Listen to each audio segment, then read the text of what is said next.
Today's Sunday session is brought to you thanks to the fine folks at More Beer. Visit them right now at morebeer.com. If you really want to be one of the best brewers there is, I stopped dressing all in plastic. You better be brewing 5 to 6 times a week. Every beer is made with love, and it begs to be appreciated. I need something to kill the salmonella I'm kind of worried about in the eggs. Do you find that that the hops kind of clash with the chicken embryo you put in there? I might sleep here tonight. It's a California king. There's plenty of room for both of us, Beavis. How many of the brewers over there have seen your ass? That's it. Someone's getting cut tonight. All I have to say is, hey, McDowell, how you doing? Now, live from the Brewing Network studios in Northern California, this is the radio program for home brewers, craft brewers, beer lovers, and beer geeks. It's your only source for live beer radio that brings expert brewers together with, well, expert drinkers. This is the radio program with a head on it. This is The Session. Yes, that's right. Welcome to the show. Thanks for joining us. Very exciting show tonight. We're going to find out whether or not Beardy has herpes. What? Again? It's very exciting stuff. Almost definitely. Yeah. Beardy's all clean cut. I mean, as clean cut as a Beardy gets. I was this clean cut the last time you saw me also. I barely ever pay it. Be lucky that I even know you're here, Beardy. Yeah. Oh, well, thank you for noticing my haircut. Yes. I thought today, what if Beardy had his own show? What would that be like? Oh, no. It'd be a nightmare. Yeah. I wouldn't even listen to it. Yeah. What would it be about? Probably nothing, Beardy. But I guarantee it would ramble on. Oh, it would never end. And on. Yes. You ever seen Beardy, talk to brewers? Yes. Julian, let me tell you right now, don't get cornered by by Beardy at the end of the show. I'm not going to let it happen, don't worry. It's a never-ending... Will he give me tips on how to ice down a Kolsch? No. Yeah. He'll just be asking you. He's more of a tip taker than a tip giver, if you will. Oh, yeah, I'll Selfish. take any tip. Selfish. Just the tip. Just the tip. Just the tip. That goes over well with a lot of brewers.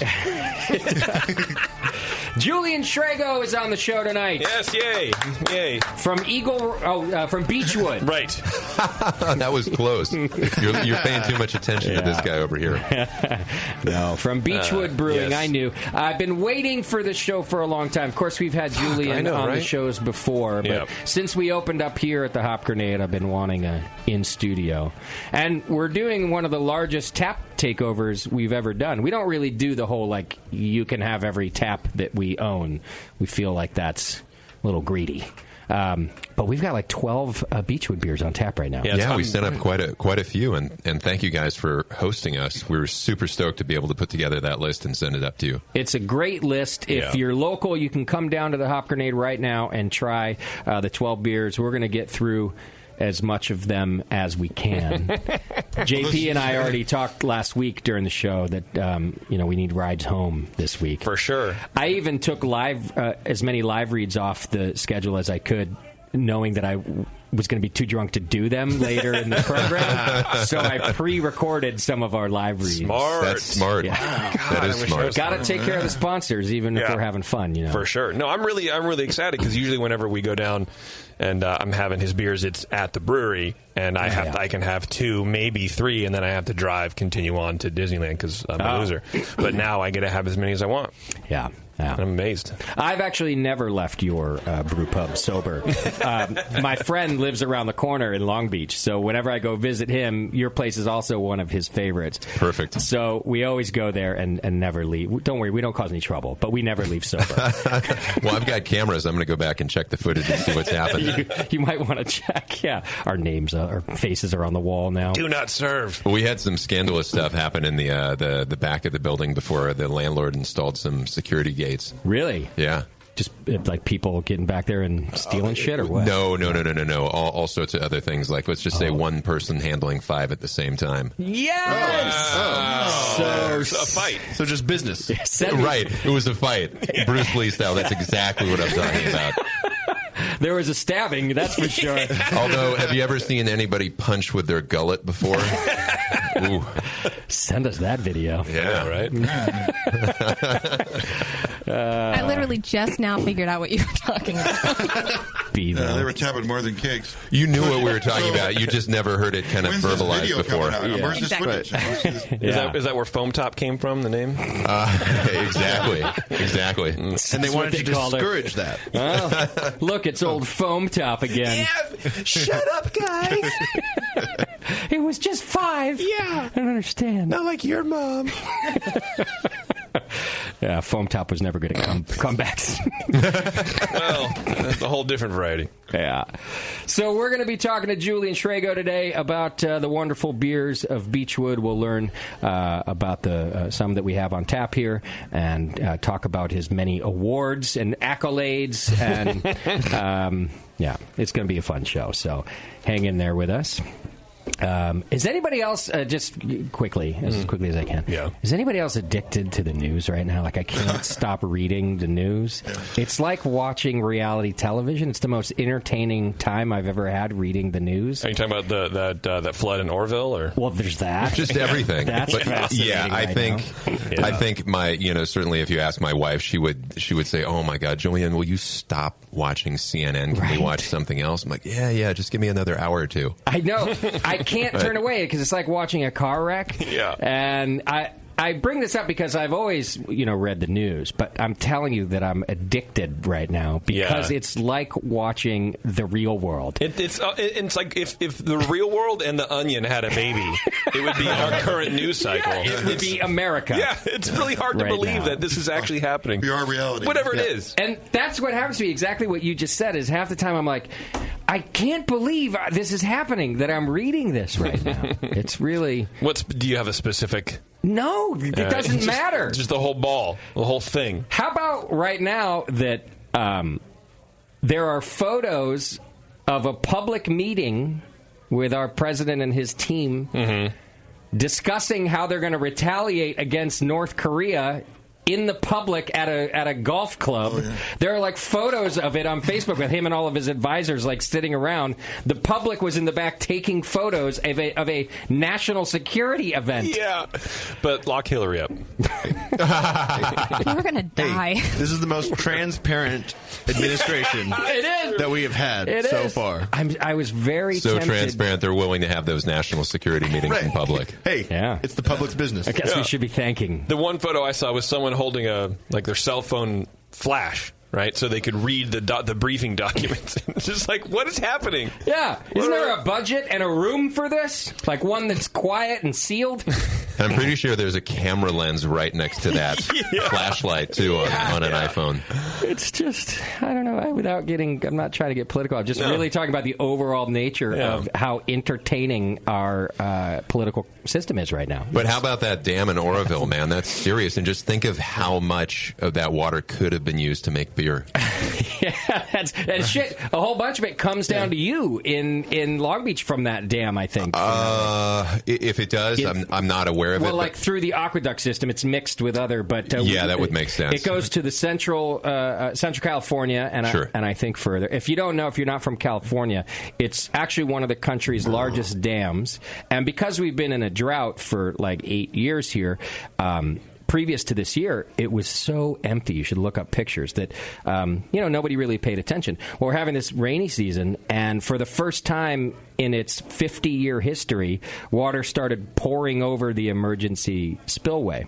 Now, I just read today that back in 2005, federal investigators told the federal government and the state that the emergency spillway is inadequate because at the base of it, it's just dirt. It's just a mountain. That's it's kind of like a sink overflowing. The emergency spillway is really if the main controllable gated spillway totally fails. But yeah, things go over the emergency spillway. There's no kind of concrete chute or sluice to guide that water. It is just dirt. And as soon as the water erodes the very wall that is holding back the rest of the water. Yeah. Yeah. Well, they had recommended it be fixed back in 2005. Nobody wanted to foot the bill, so the federal government actually said, it's cool. It meets our regulations. It's fine. And basically nobody ever expected there to be that much rain in California. Right. They evacuated nearly 200,000 people yesterday. That's crazy. From lower down the river, because basically expecting the thing to fail. Yeah. So that was fascinating and So with all that scary. water getting thrown away, are we back in the drought? Is the drought back? Well, so that's the thing, and a lot of people complain about that, but that's not a realistic. I know you're joking too, but it's not a realistic view of what's happening. Really, all they need to do is make room for more water to fill up again. It's going to rain for 5 days again next week. Right. Not to mention just your snow melt runoff that's going to happen for the rest of the year. Now, that being said, it would be nice if there was some plan for that river water to go somewhere. But even environmentalists say that we need river water to flow down again for wildlife, not for our own drinking or whatever, but that wildlife has suffered for the last 10 years in the drought because we have limited basically all the water that runs from here to the Pacific Ocean. Right. So if you like animals and shit, it's not that bad. I don't live up there. He lives downstream. Right. Yeah. Anyway, I promise we'll talk beer the rest of the show. I just wanted to bring it up that I'm full. Like a lot of times we'll come in and talk about a show that we're addicted to. For sure, yeah. Right now that show is America. Right. It's you. It's amazing. Right. Yeah. You're actually paying attention to the world. Yes. The world, I don't know anything about the rest of the world. I just know what we're doing to it. The scope is just narrowed now. Yeah. Oh. Yeah. All right, let me get through a couple of announcements, and that way we can get to the beer talk today with Julian. Hey, Spring Brews Fest, I've been telling you about it. It's Saturday, April 1st, and tickets are now on sale. You can go buy your tickets. Just go to thebrewingnetwork.com. You'll see the Spring Brews Fest logo. Click on it and buy a ticket. It may sell out, so I would buy them. I'd buy them now. They're $40 right now, or Bevo will charge you $50 at the gate. So I would buy them early. Bevo's a bitch like Tickets to the gate are only $45, so... Right. Yeah. So go do that now. It is San Francisco Beer Week. That's part of our event with Beachwood tonight and our tap takeover. So come on down. We'll have Julian's beers on, not just tonight, but probably for a couple of days. Tomorrow we've got Phantom Carriage in here, another great brewery. I think it's on Friday. We've got Hen House doing their double IPA release. And there's one other surprise event if you're a member of the Hop Grenade Army. But if you're not a member, you don't get to know about it. But if you are, we'll be sending out an email about that this week. So, yeah, SF Beer Week in full force. Tasty, I saw you went to the opening gala. I did. How was that? It was very Gallic. Yeah? Yeah. Same venue as last year on the pier? On a pier, but not the same pier. Different pier? Much nicer, better one. Oh, that's good. And it wasn't raining and stuff, so it was nice. Was it outdoor or indoor? No, it's pier? indoor. It's an indoor pier. It's nice. Plenty of restrooms, so no problem there. Okay. And good beer? A lot of good beer, yeah. Like 100 breweries or so. Wow. And what's nice about the event is the brewers all show up because they're in town for Beer Week. Yeah. So that's the place to go. So they're all there. It's cool. That's cool. Yeah. It's become a hard ticket to get, too. It sells out. Oh, yeah. They're expensive, but I think it's well worth it. Yeah. And then, Julian, you have other Beer Week events happening this week? We do. We've got an event at McKellar on Thursday, and we're doing a lot of Beachwood Blendery beer at that event, as well as some Beachwood Clean beer. Tap takeover also at Toronado on Friday. Wow. And then lastly, we're going to be doing we're super honored to be able to do the Celebrator anniversary. Oh, cool. Yeah. That's on Saturday, too, right? You got it. And then I also don't want to forget, on Friday night, we're also doing an event at the Good Hop in Oakland. Oh, cool. And that's kind of a co-headlining event with the guys from Chapman Crafted and Three Weavers. Great. Yeah. Didn't Three Weavers just win something Gold. At the Bistro Double IP Festival. Really? Yeah. They were crowned the champions. They did it. Oh, yeah. First place for their Naughty Double IPA. Oh, your boys at Eagle Rock, JP, That's took, right, baby. took it's second awesome. place. LA cleaned up, dude. Yeah. Nice work. Third place was Lonely Faction. Our friends from Faction. Yeah. Oh, Roger probably hated that. Oh, for sure. Third place. You ever had a beer? The fuck? This is SF Beer Week. What are all these LA breweries that are doing up here? Right. Honorable mention went to Kern River, who didn't they win last year or a couple years ago? Kern They've won River before, for sure. They've won several times before, especially People's Choice. They're always winning that. Is the brewer that we know still at Kern River? I think Kyle. Kyle. Did no, Kyle leave? he left. He left. Okay. Yeah, he left. towards the end of the summer, kind of, I want to say end of August, and he is at Lengthwise in Bakersfield now. Oh, okay. So he likes to stay in the middle of nowhere. What are you talking about? Bakersfield? Have you ever been? That is definitely not the middle of nowhere. Okay, that is absolutely somewhere. It's somewhere. The only stop I ever make in Bakersfield is to a filthy strip club. That's what Bakersfield's good for. That's why Kyle went there, I'm sure. Yeah, he's like, I love it here. It's great. So good. Is that how Kyle talks? Yes. Not at all. Because he's tired from standing up at the strip club. Oh, I get right, yeah. Sore voice. Yeah. All wore out. From going, Oh! All right, here's some ways that you can support the Brewing Network. You can do your Amazon shopping by clicking the Amazon link on our homepage. You can do that in the U.S. and in the U.K., and it's a great way to help us. You don't spend any more money than you normally do. We just get a piece of your money. So a lot of you do it. We appreciate it very much. You can subscribe and join the BN Army, and for as little as $2 a month, that enters you into the More Beer monthly donation giveaway. More Beer, of course, is the sponsor of this show and every session that we do, and they're wonderful people over there, and they give away $100 every month to a member of the BN Army. So go over there and just become a recurring donor. It's a great way to support us. Do it. All right, you can get information about us over on Twitter. It's not as entertaining as some other people's Twitters. That's true. There's no national security information or accusing people of or passwords, douchebag or passwords. That's true. There's nothing like that, but I'm sure we're highly entertaining in our own right. I'm sure. Maybe we could start posting national security information. It's a good idea. We can find out about it. So. Right. Just have Kim hang out at the golf course. Yeah. Ask the Russians. Don't know. You can also sign up on Facebook, and we give a lot of updates about shows and things like that. And over at Instagram, I don't know what the fuck happens on Instagram, but something. We have a lot of people following, so something must happen. Probably. I never got that. Who is? Do you remember when you'd go over to your grandma's house, your aunt's house, or even your fucking friend's house, and they're like, "Oh, let's look through my photo albums," right. And you were like, "God, of course not." It used to be a joke, looking through people's photo albums. Yeah. And now Instagram is the most popular thing in the world. It's basically a photo album. Yeah, but it's usually one photo at a time as opposed to an entire album. You can do it at your own pace. Okay. It's not so forced like when Grandma used to do it. Right. Look at the family picnic in '79. Look at the powder blue tuxedo that your father's wearing. It's so handsome. Isn't he handsome? I think I have that in the attic. Hold on. Well, and you're describing the worst part about looking at other people's pictures is they're describing it. With Instagram, you have the option to not read or give a crap about what they wrote and just look through the pictures. I see. I think I don't give a fuck. Exactly. I think the goal with Instagram is when you die and people look back at your feed, it's like basically the iPod. It's doing what the iPod did to shuffle music. Okay. Where it's not just one album at a time. Yeah. It's just every It's album your whole ever life. just mixed together. I don't want that. I don't need a. It's too late. In fact, I was not to go off on a non-beer tangent, That's but okay. I heard a piece on NPR last week, and some guy was talking about how younger generations now, all of their life is chronicled on the internet, right. And in 100 years, instead of looking through a photo album, you'll be able to look at an entire person's postings, from childhood through the end of their life, and pictures of the company, all that, and you can maybe, in some senses, get a better, shot of who the person was. Right. So I feel like more often than not, we're going to go, well, God, this guy was a dick anyway. Right. Yeah. He's the troller.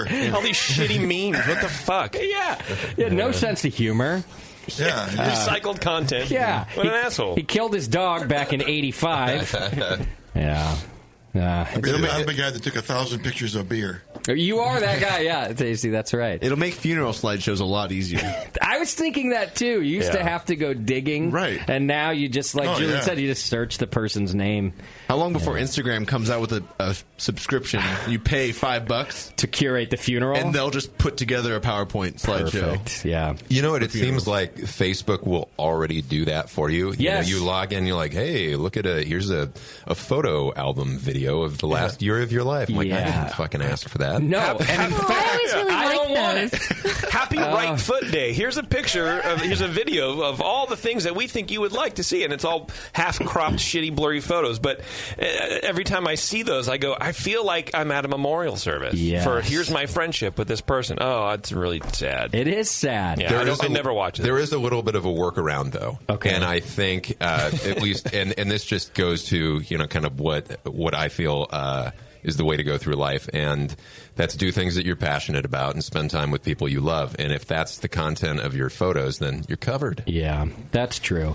But for some really reason, sad and then memes. and the memory photo, not even the videos, but just they post a photo like every day of a memory. They're never good. I hide those. It's always like my dead dog is in there. Don't you want to remember? You want to remember the good things in your life that you no longer have, nor do you have an equivalent to fill that. Yeah. Thanks for nothing, Facebook.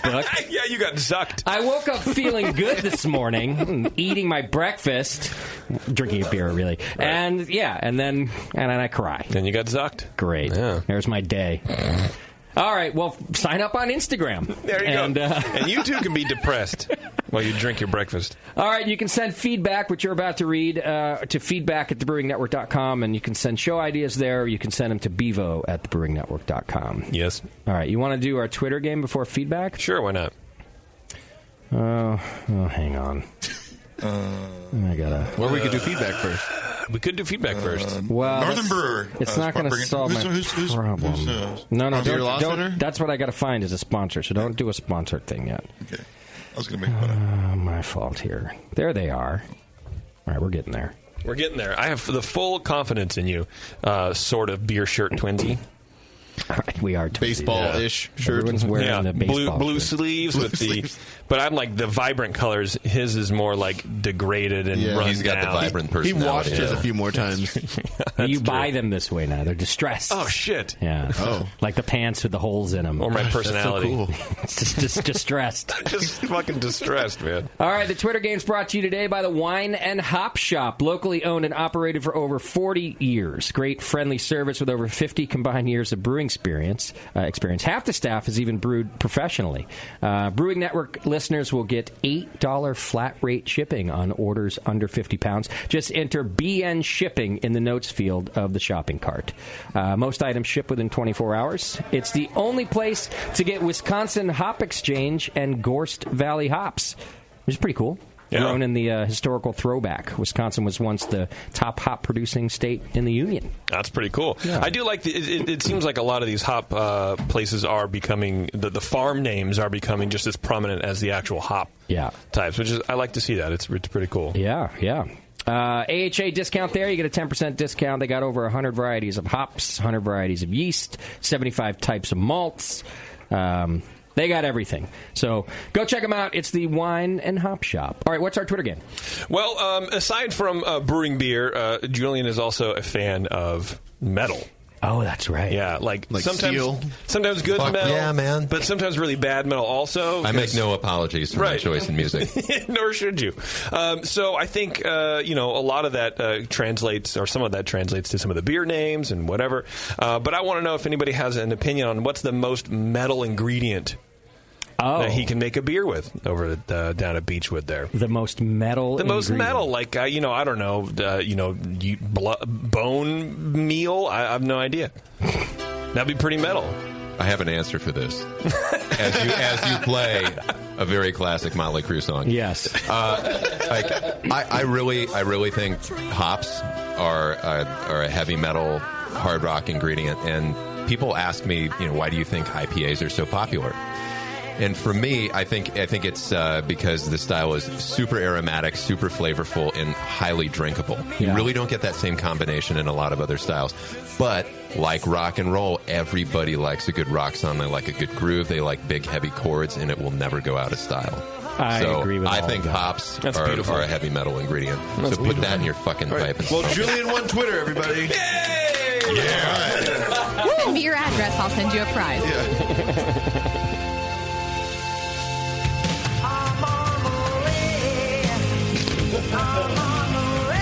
See, me and Julian are brothers in this sense.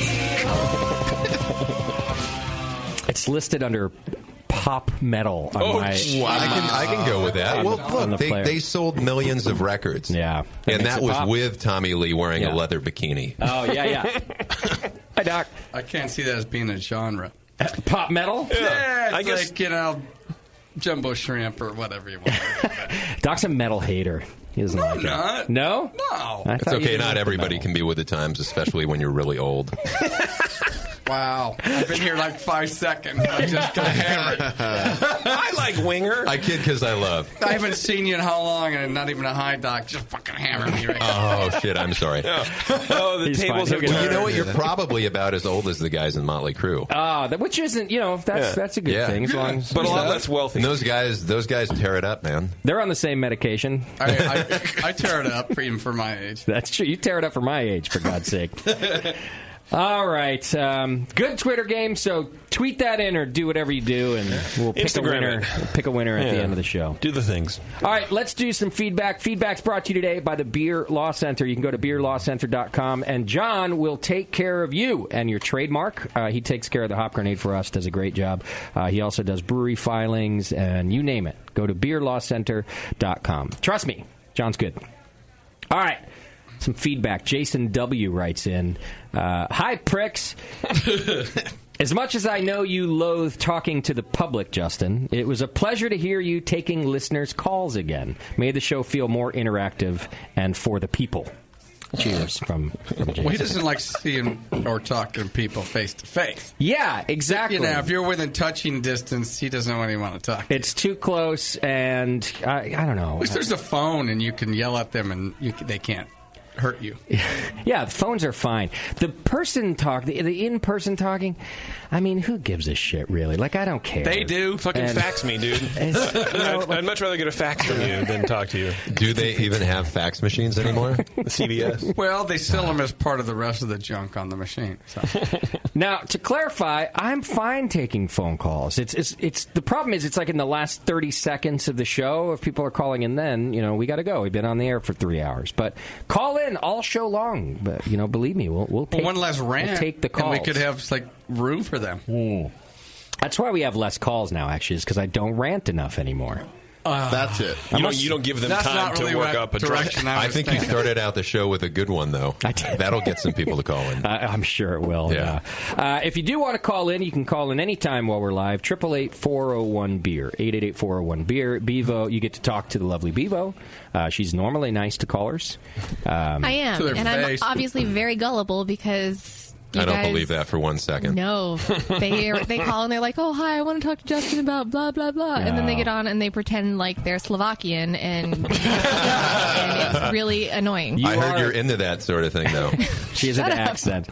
You are a terrible phone screener, let's be honest. But it's not my fault. Like, people mess with me. They lie. Right, but how long have you been doing it? You can't, you haven't they use developed their any normal voice. Skills to... Oh, you sound normal. You are just gullible. The guy last week was like, hi, my name's blah, blah, blah, and I have a question about blah, blah, blah. And then he got on the phone, and he was Slovak. Totally different. He was totally different. Yeah. Not my fault. Hello, I am using one phone. I'm using only phone. I wired together out of fillings from teeth.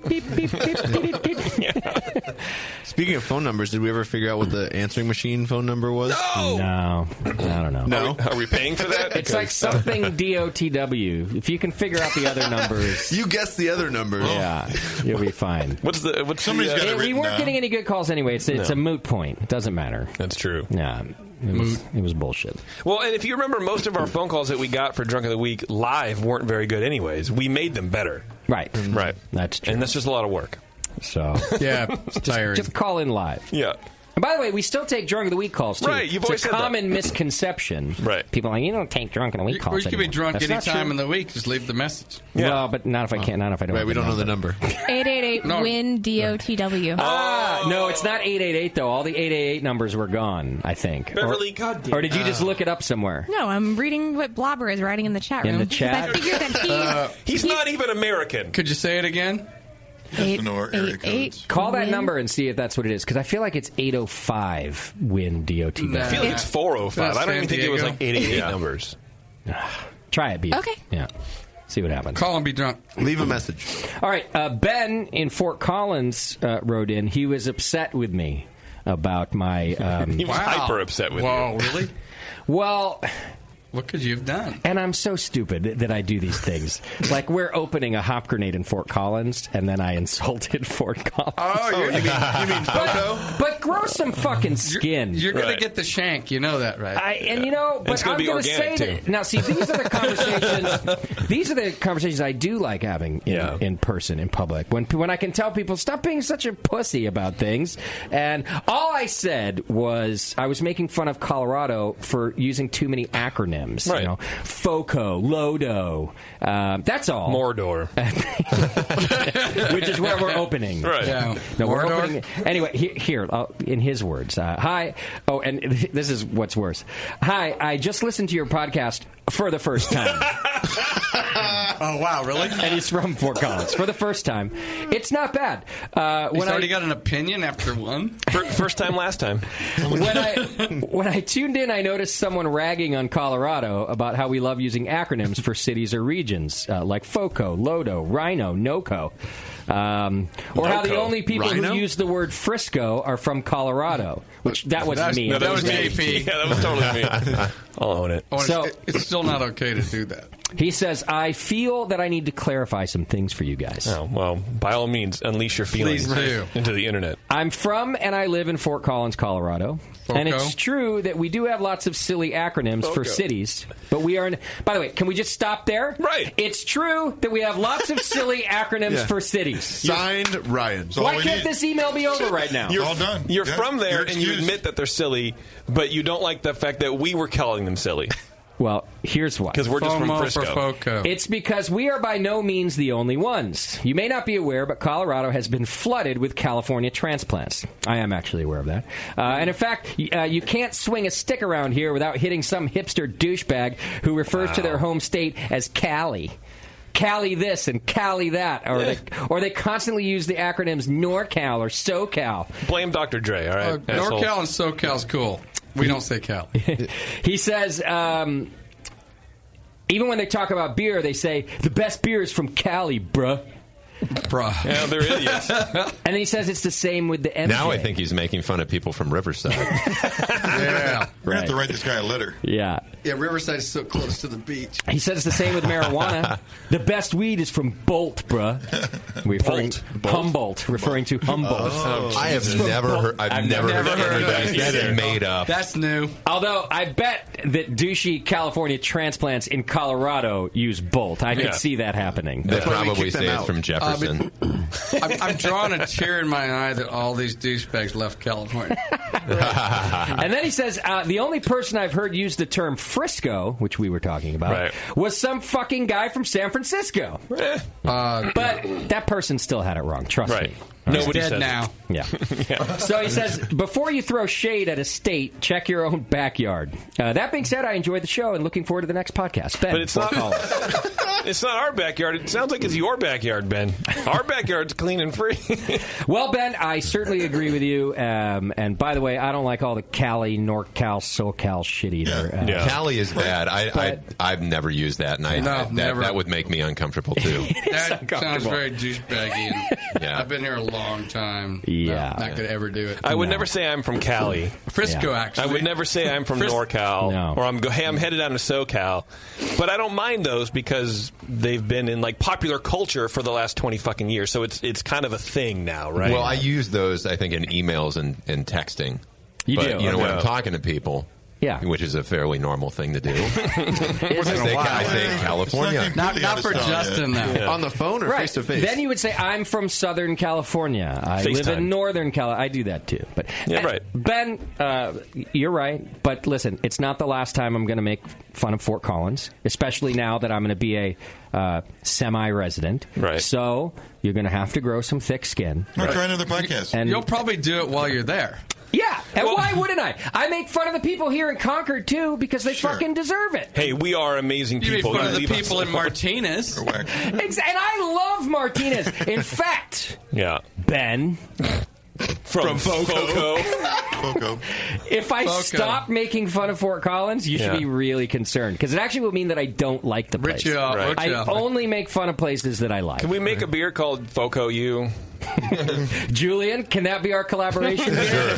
Foco yourself. Go Foco yourself. Yeah, that's right. Please, Go Foco I am yourself. looking for collaborations to put on tap for our opening in Fort Collins, and that would be good. fucking great. That'd be great. There you go. Foco yourself. Yeah. Foco yourself. It has to be yourself. Yes. Go yourself. Foco yourself. All right, Ben. Thanks for listening and for writing in. And also thanks for admitting that we were right. Right. Above anything. Hey, first we were correct. Yeah. They're silly. All right, here's a website suggestion. Hey, Justin, JP, and the gang. I wrote to you all a few days ago about adding page numbers at the bottom of the website so people could go back through the archives easier. Well, today I found that you actually have a search by month feature on one of the sidebars of the website. Dear. That essentially allows me to do exactly what I wrote to you about. Well, fuck. I just want to let you know I consider myself a window licker for my transgression and will continue my quest to the archive without any further complaint. Love the show.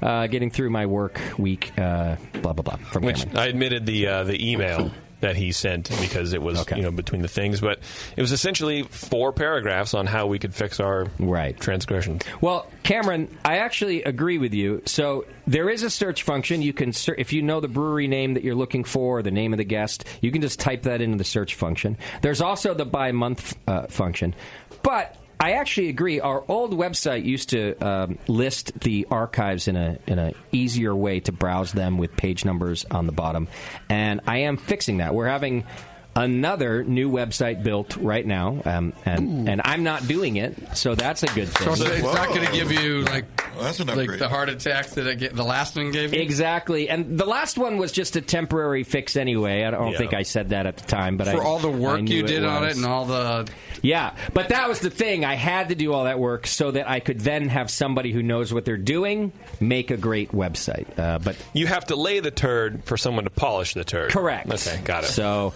got it. Well put. Thank you. The company is out of Colorado. As Real a nuggets of, of wisdom. Which part of Colorado? Foco. Awesome. Actually, I think they're in Boulder. Which I don't think Boulder? Bodo. Yeah. Bold. Boco. Boulders. Bold. Yeah, just make it longer. Anyway, and just drop the U. On my list of features, a easier way to browse our archives like it used to be is on the set list. Yeah. So you're actually going to get what you wanted anyway, even though you sent a long, weirded... Even though now you don't want it. Yeah, exactly. We do have an official judgment on the Drunk of the Week phone number. Okay. 855. I knew it. Isn't that what I said? I said 805. You said 805. Yeah, okay. Yeah. Santa Barbara State of Mind. Fucking subliminal messages from our Firestone Walker deck. On Right. the And I just called this number.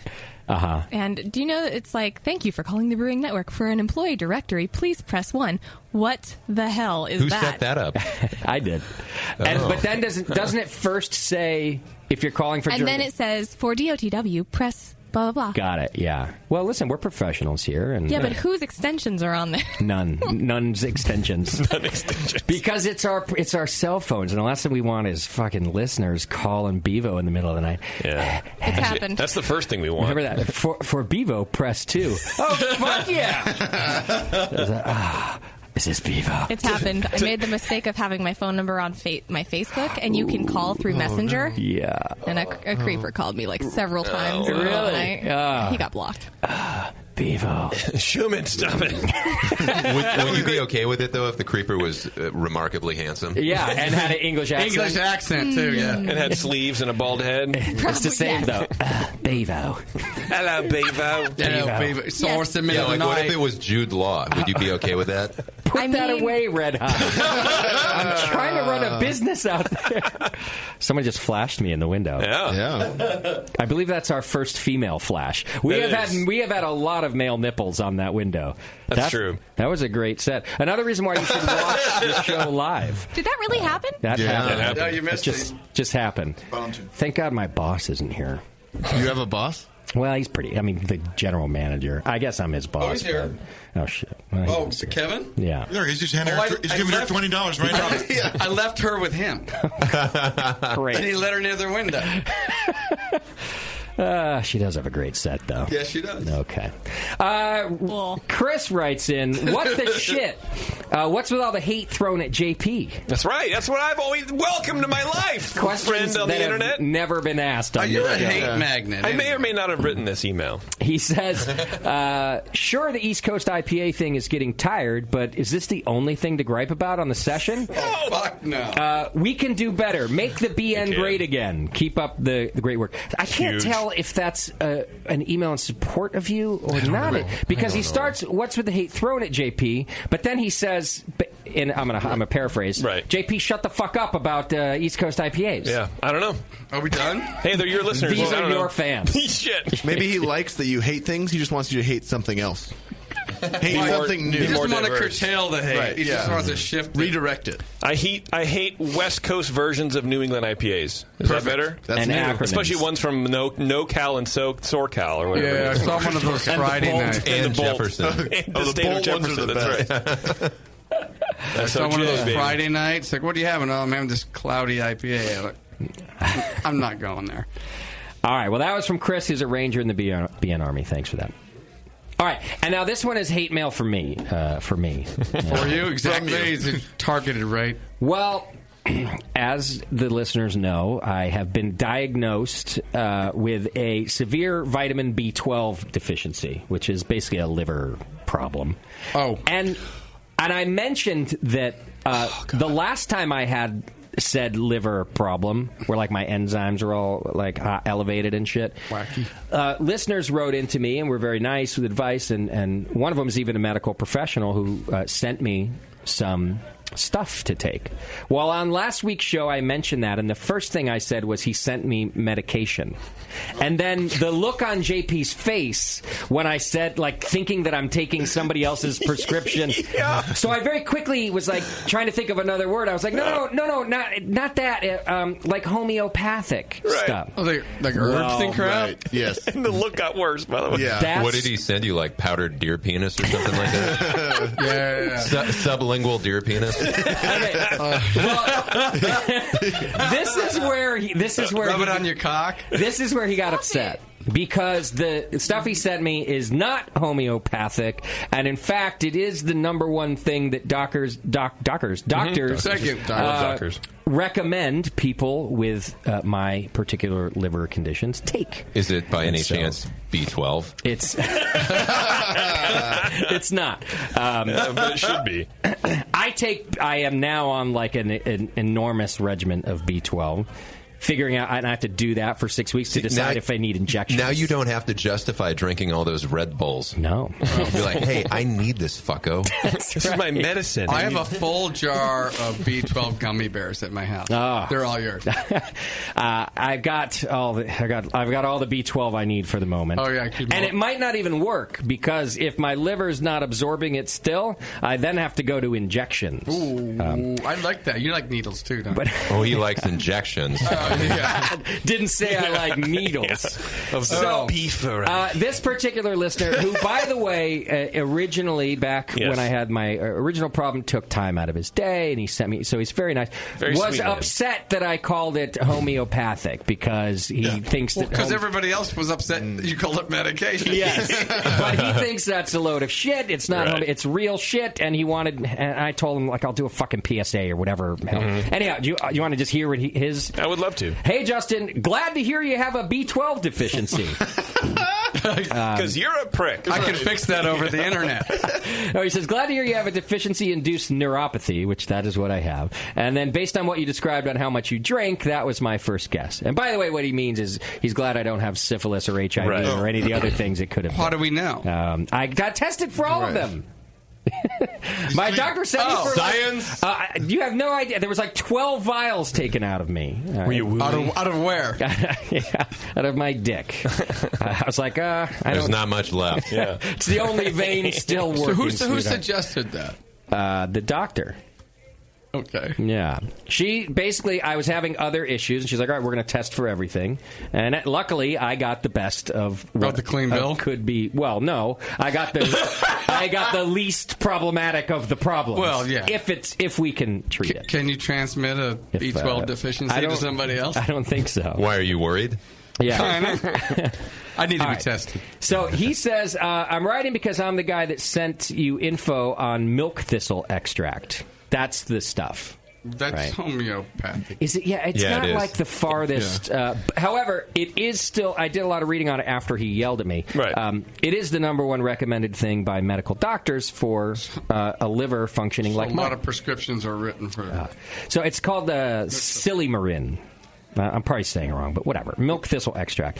And he said, I was a bit frustrated to hear you call it homeopathy when it's considered a frontline treatment for liver disease.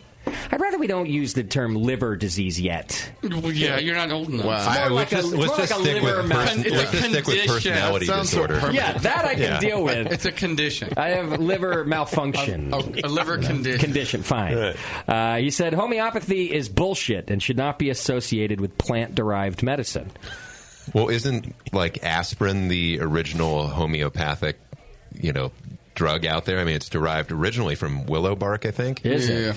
Yeah. I mean, look, if anything has plenty of science to back it up, I suppose it doesn't matter where that drug is created, whether it comes from a natural plant source or whether it's something created in the lab. Yeah. There's plenty of research and science behind it. I agree. Go for it. Yes. Look at this homeo. More thistle for you. Anyhow, he wrote a bunch of shit about it, and I'm bored. Oh, it just blasted you somewhere.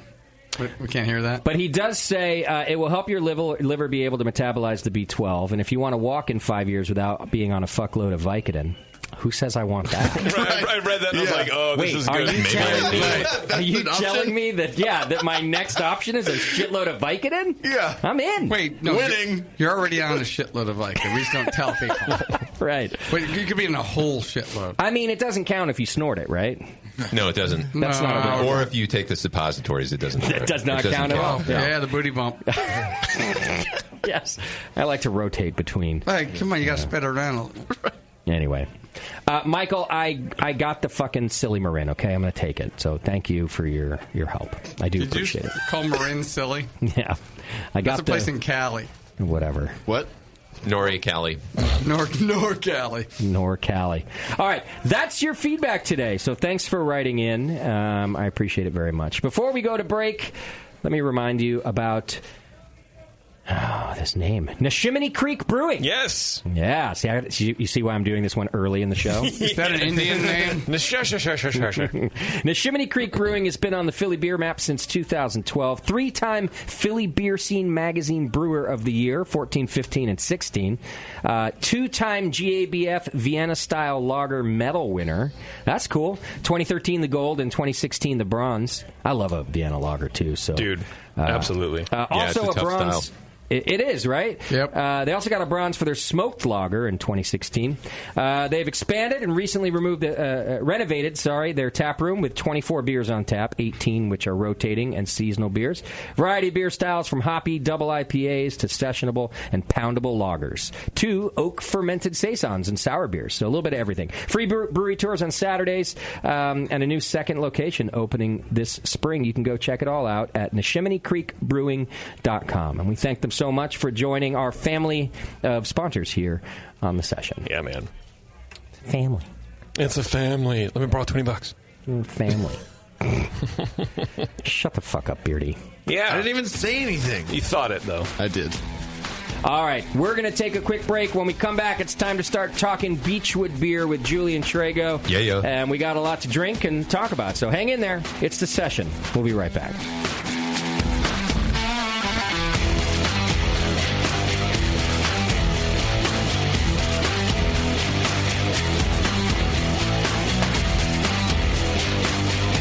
You're listening to the Brewcasters. On the Brewing Network.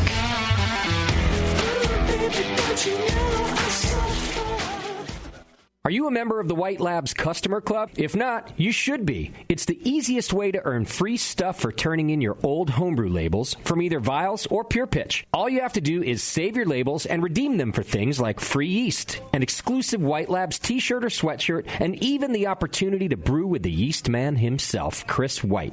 Signing up is easy. Just go to whitelabs.com/customer club, fill out the registration form, and then mail in your labels. They will return the favor by sending you awesome White Labs swag. Go sign up today at whitelabs.com/customer club. White Labs, pure yeast and fermentation since 1995. The 21st Amendment. Watch out! Do you like beer? They make beer. Watch out! Do you like friends and fun? They make friends and fun. Watch out! Do you still like to have a good time? The 21st Amendment. Watch out! The 21st Amendment in San Francisco, located at 563 2nd Street, 2 blocks from the building where baseball is seen and played. Try their beers in the pub or try them in the can, featuring Monk's Blood. Made with real monk. Watch out! So why not have the best time of your life? Go to the 21A and Sean O'Sullivan will personally greet you with a can of Monk's Blood. The 21st Amendment. Watch out! This advertisement is not in any way affiliated nor associated with the 21st Amendment Bar and Pub, nor its subsidiaries or affiliates. This telecast is not copywritten by the 21st Amendment for the private use of the Brewing Network. Any use of this telecast without Jamil Zainashev's consent is prohibited. Suck it, JP. Brewing great beer is a process of continuous learning, and the best books on every aspect of brewing can be found at Brewers Publications, with more than 50 awesome titles like Modern Homebrew Recipes by Gordon Strong, Designing Great Beers, the Ultimate Guide to Brewing Classic Beer Styles by Ray Daniels, American Sour Beers, Innovative Techniques for Mixed Fermentations by Michael Tonsmeyer, For the Love of Hops, The Practical Guide to Aroma, Bitterness, and the Culture of Hops by Stan Hieronymus, and Radical Brewing, Recipes, Tales, and World-Altering Meditations in a Glass by Randy Mosher, plus many, many more. These are the books and the authors with the knowledge to push your brewing farther than you thought possible. And you'll find them all at fine homebrew and book retailers everywhere. And visit the website at brewerspublications.com. Brewers Publications, all the best on beer and brewing. Since the first time the Brewing Network microphones turned on, More Beer was behind it. More Beer sponsors the programming on the BN because, like you, they love brewing. And like the Brewing Network, they love sharing their knowledge. Morebeer.com isn't just a website to place your next equipment or ingredient order. Morebeer.com also gives you access to free beer information that will make you a better brewer. Go to morebeer.com and click into the Learning Center. You'll find podcasts, technical facts, video tutorials, and more, including access to The Buzz, More Beer's social network of more than 5,000 members. And some of them might even be crazier about beer than you are. Get over to morebeer.com today and take advantage of The Buzz, the forum, the Learning Center, and make sure you're signed up to receive the newest More Beer catalog. More Beer, bringing you absolutely everything for beer making. Marin Brewing Company in Northern California has been making award-winning beers for more than 25 freaking years. Today, I want to tell you about their new 12-ounce cans of Mount Tam Pale Ale. The good stuff, Mount Tam is bright gold, 5.5% ABV to keep you feeling good, and has been winning awards since 1989. If you're visiting the Bay Area, get your butt out to Marin Brewing Company. They pour tasty beers and serve great food every day until midnight. Come in for a tour, stay for the food, and pick up a 6-pack of cans of Mount Tam Pale Ale to enjoy at home, camping, biking, or whatever the hell you do. Owner Brendan Moylan has this to say about Marin Brewing beers. It's freaking awesome. Marin Brewing has won more than 100 gold medals in international competitions. Check out marinbrewing.com for all their award-winning beers, food, and merch. Marin Brewing Company in Larkspur, California. Award-winning taste, refreshing finish. It's freaking awesome.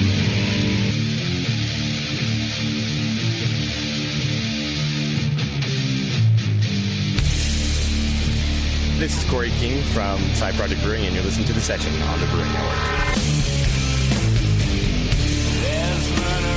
All right. Welcome back to the show. A good show with Beachwood Brewing in the studio. Good show. Before we get to that beer, don't forget about our friends over at Great Fermentations. They have the largest catalog of Blickman products on the web, and their staff is some of the best trained in the biz on using Blickman products.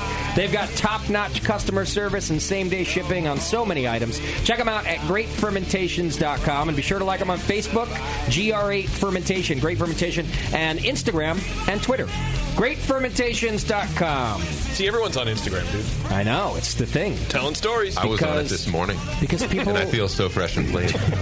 I joined it recently. You've all of a sudden been I got follower, and I'm, See? I don't even know how to use the goddamn thing. It's like a little hit of dopamine every time someone follows Doc's you. like, hey, check out this root canal. No, not like that. It's about the beer community. Okay. No. I got no friends in the dental community. Why not? I do. Actually, I do. You've been cast away. I do. They generally only associate with people who have active licenses to practice dentistry. There's that. Doc, are you doing some back alley dentistry these days? Do root canals with a coat hanger? I don't do it with a coat hanger. Hot sewing needle, maybe. Do it with a Makita drill. Oh, by the way, you can have that back sound. Okay, great. All right, so as I mentioned, we have Julian Shrago in the studio with us. You can call in 888-401-BEER, or you can hit the chat button if you want to ask questions.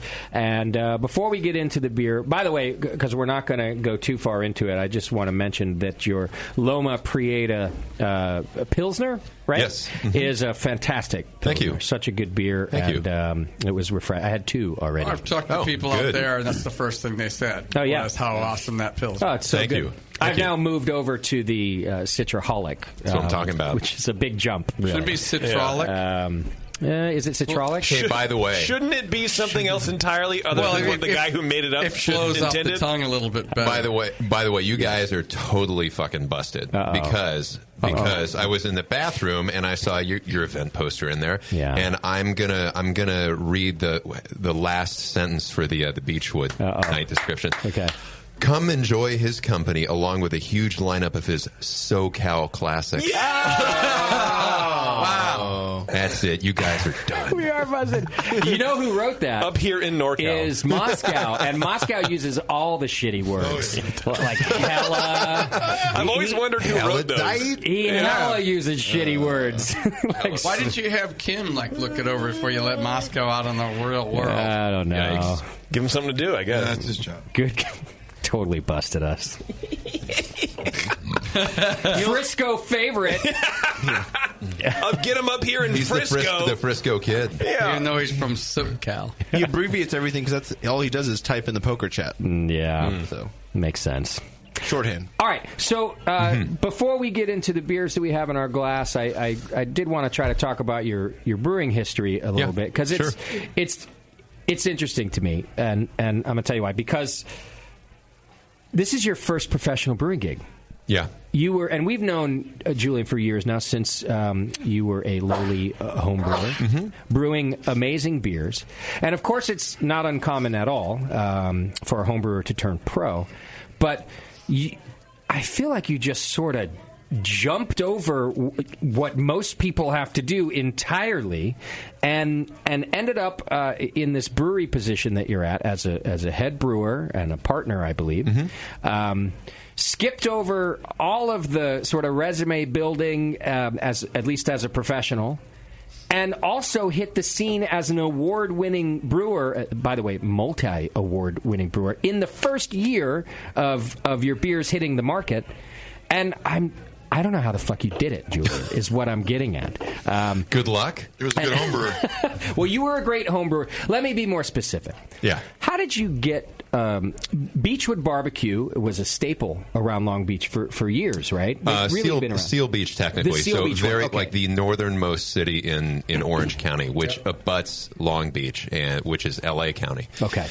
But to give a little history on Beachwood as kind of an enterprise, it was originally started as a small barbecue restaurant and craft beer bar in Orange County by my business partners Gabe Gordon and his wife Lena. Okay. And it was it's still there, thriving, very quaint barbecue restaurant. But they were one of the first places in Southern California to have rotating taps. Okay. And certainly the first, I believe, in Orange County. Okay. Because they were such a small restaurant, they weren't always able to get the same beers and have them on at the same, always have the same IPA on week after week. And so it kind of became this regular thing that they were always rotating in new beers, and it became a beer-centric business really quickly.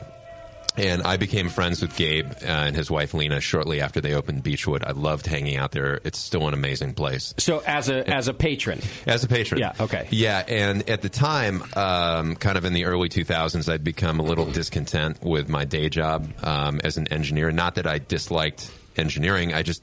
where I was at the particular company at that time, it just wasn't working for me. Okay. So I put together a business plan to open a small production facility. And right about the time that I was getting ready to roll that out, Gabe and his wife approached me and said, "Hey, do you want to partner up and do a brew pub?"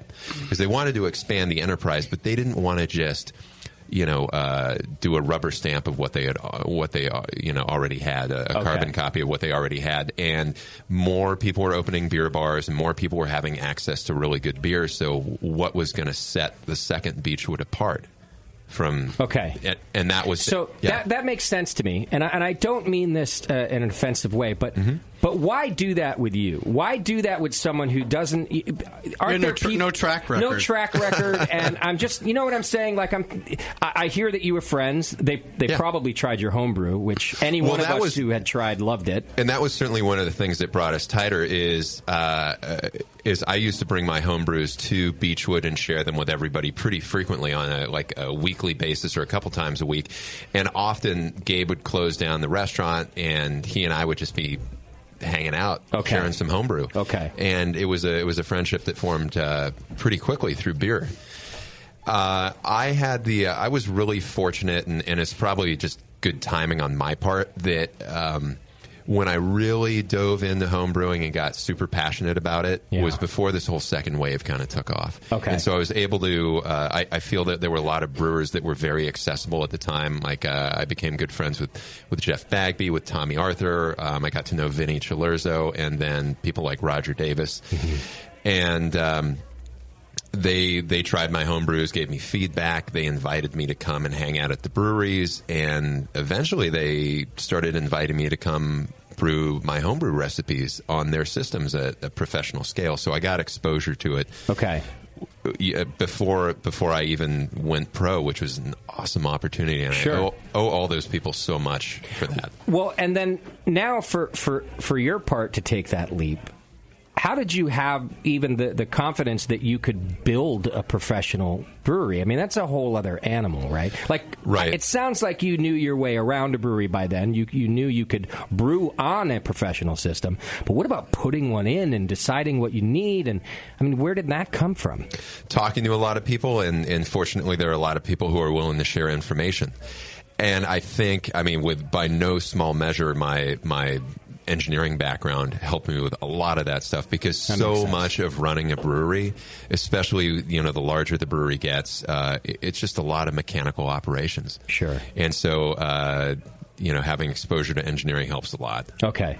And you're very, despite looking like a thug, you're actually very methodical and scientific about how you approach, work and beer and your recipes and all of that. Sure. So, if you say so. Yeah. Of course, why not? Fuck it. Oh, by the way, a couple neck tattoos would help. Yeah, no, I don't think so. It's just sex. We can optimize the angle of approach here, but yeah.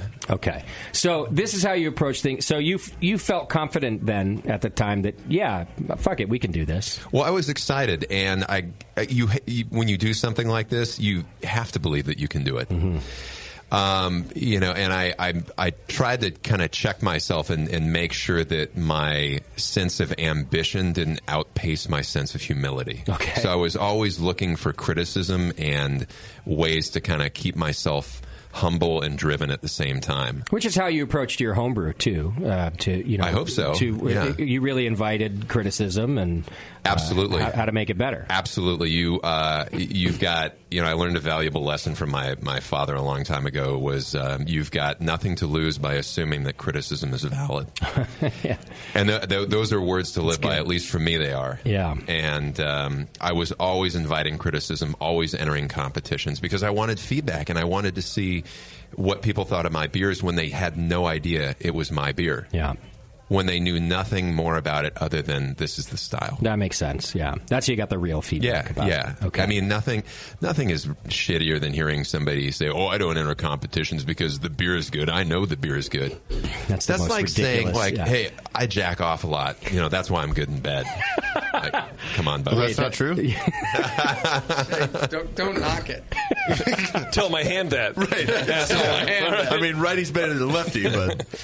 Do you find now in the professional competition world that sort of anonymous feedback is still valuable for you? Oh, for sure. Okay. Especially as a professional brewer, because if you're honest with yourself about things, I'm rarely surprised by feedback that I get from GABF and World Beer Cup. Okay. And the other competitions that we enter. Meaning that you know what's wrong with your beer or not? Typically. It's unusual that I'll get a scorecard back and be like, oh, this person is way off base. Those flavors were not in the beer. It's usually, the judges are usually really good and qualified, and it's like, yep, they're right. Okay. That beer was awesome. Well, let's talk about that briefly. Sure. And this isn't to pat you on the back, but in your very first year, I remember being at the Great American Beer Festival. Of course, we streamed the awards. And how many did you win that year? Because I remember being so surprised. So technically... Shocked, okay, really. Here we go. So we opened in 2011. Okay. And we actually entered GABF after we were brewing for just 6 weeks. Oh, really? And none of those picked up anything. However, our second year, in 2012, we picked up 2 medals. And then in 2013, that's when we got 5 and the honor of mid-sized brewpub of the year. That was I think that's probably the year that you're thinking of. Okay, I think you're right. And that's the one that just really, and maybe I just hadn't been down to the brewpub, so I was like, oh, they just opened. Sure, but that was after we'd been open for 2 years. Okay. Barely. And that was mid-sized brewpub. So what you won at the World Beer Cup last year was large brewpub, right? Yeah, so in 2013, we crossed a production threshold, which the BA can, we went from the mid-sized brewpub category to the large brewpub category beginning in 2013, which is why in 2014 at GABF we got large brewpub. Okay. It's because our production had increased. Now, listeners, keep in mind this is at the World Beer Cup. Mm-hmm. So do you ever, tell people I'm the best brewer in the world? No. Why not? Because that's not true. He talked about humility. Well, you can He's leave the best out brewpub brewer well, fine. in the world.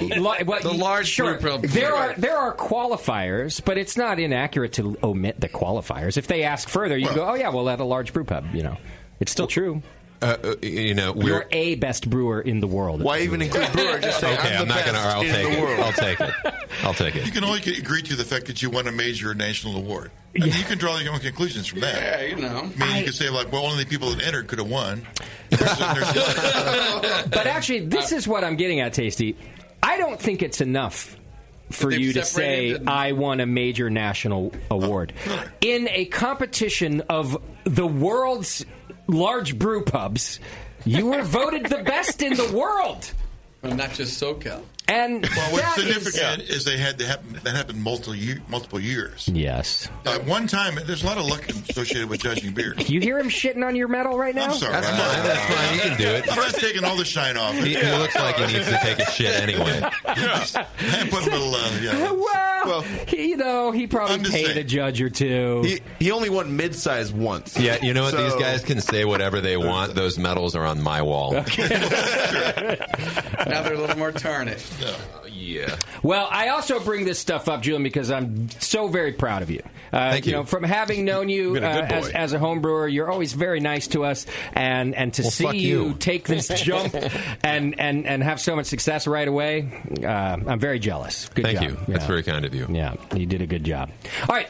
Why don't we talk about some beer? Let's do it. While we're here. JP, do you remember what's going on here? Yeah, the first one is this Citromatronic, I think is how Doc described it. Different, so the Citraholic? Citraholic, yeah. That's what I was making fun of drinking. Doc. Sorry. Okay. So, the one on your left is Citraholic, and you can probably guess what the focal hop in that beer is.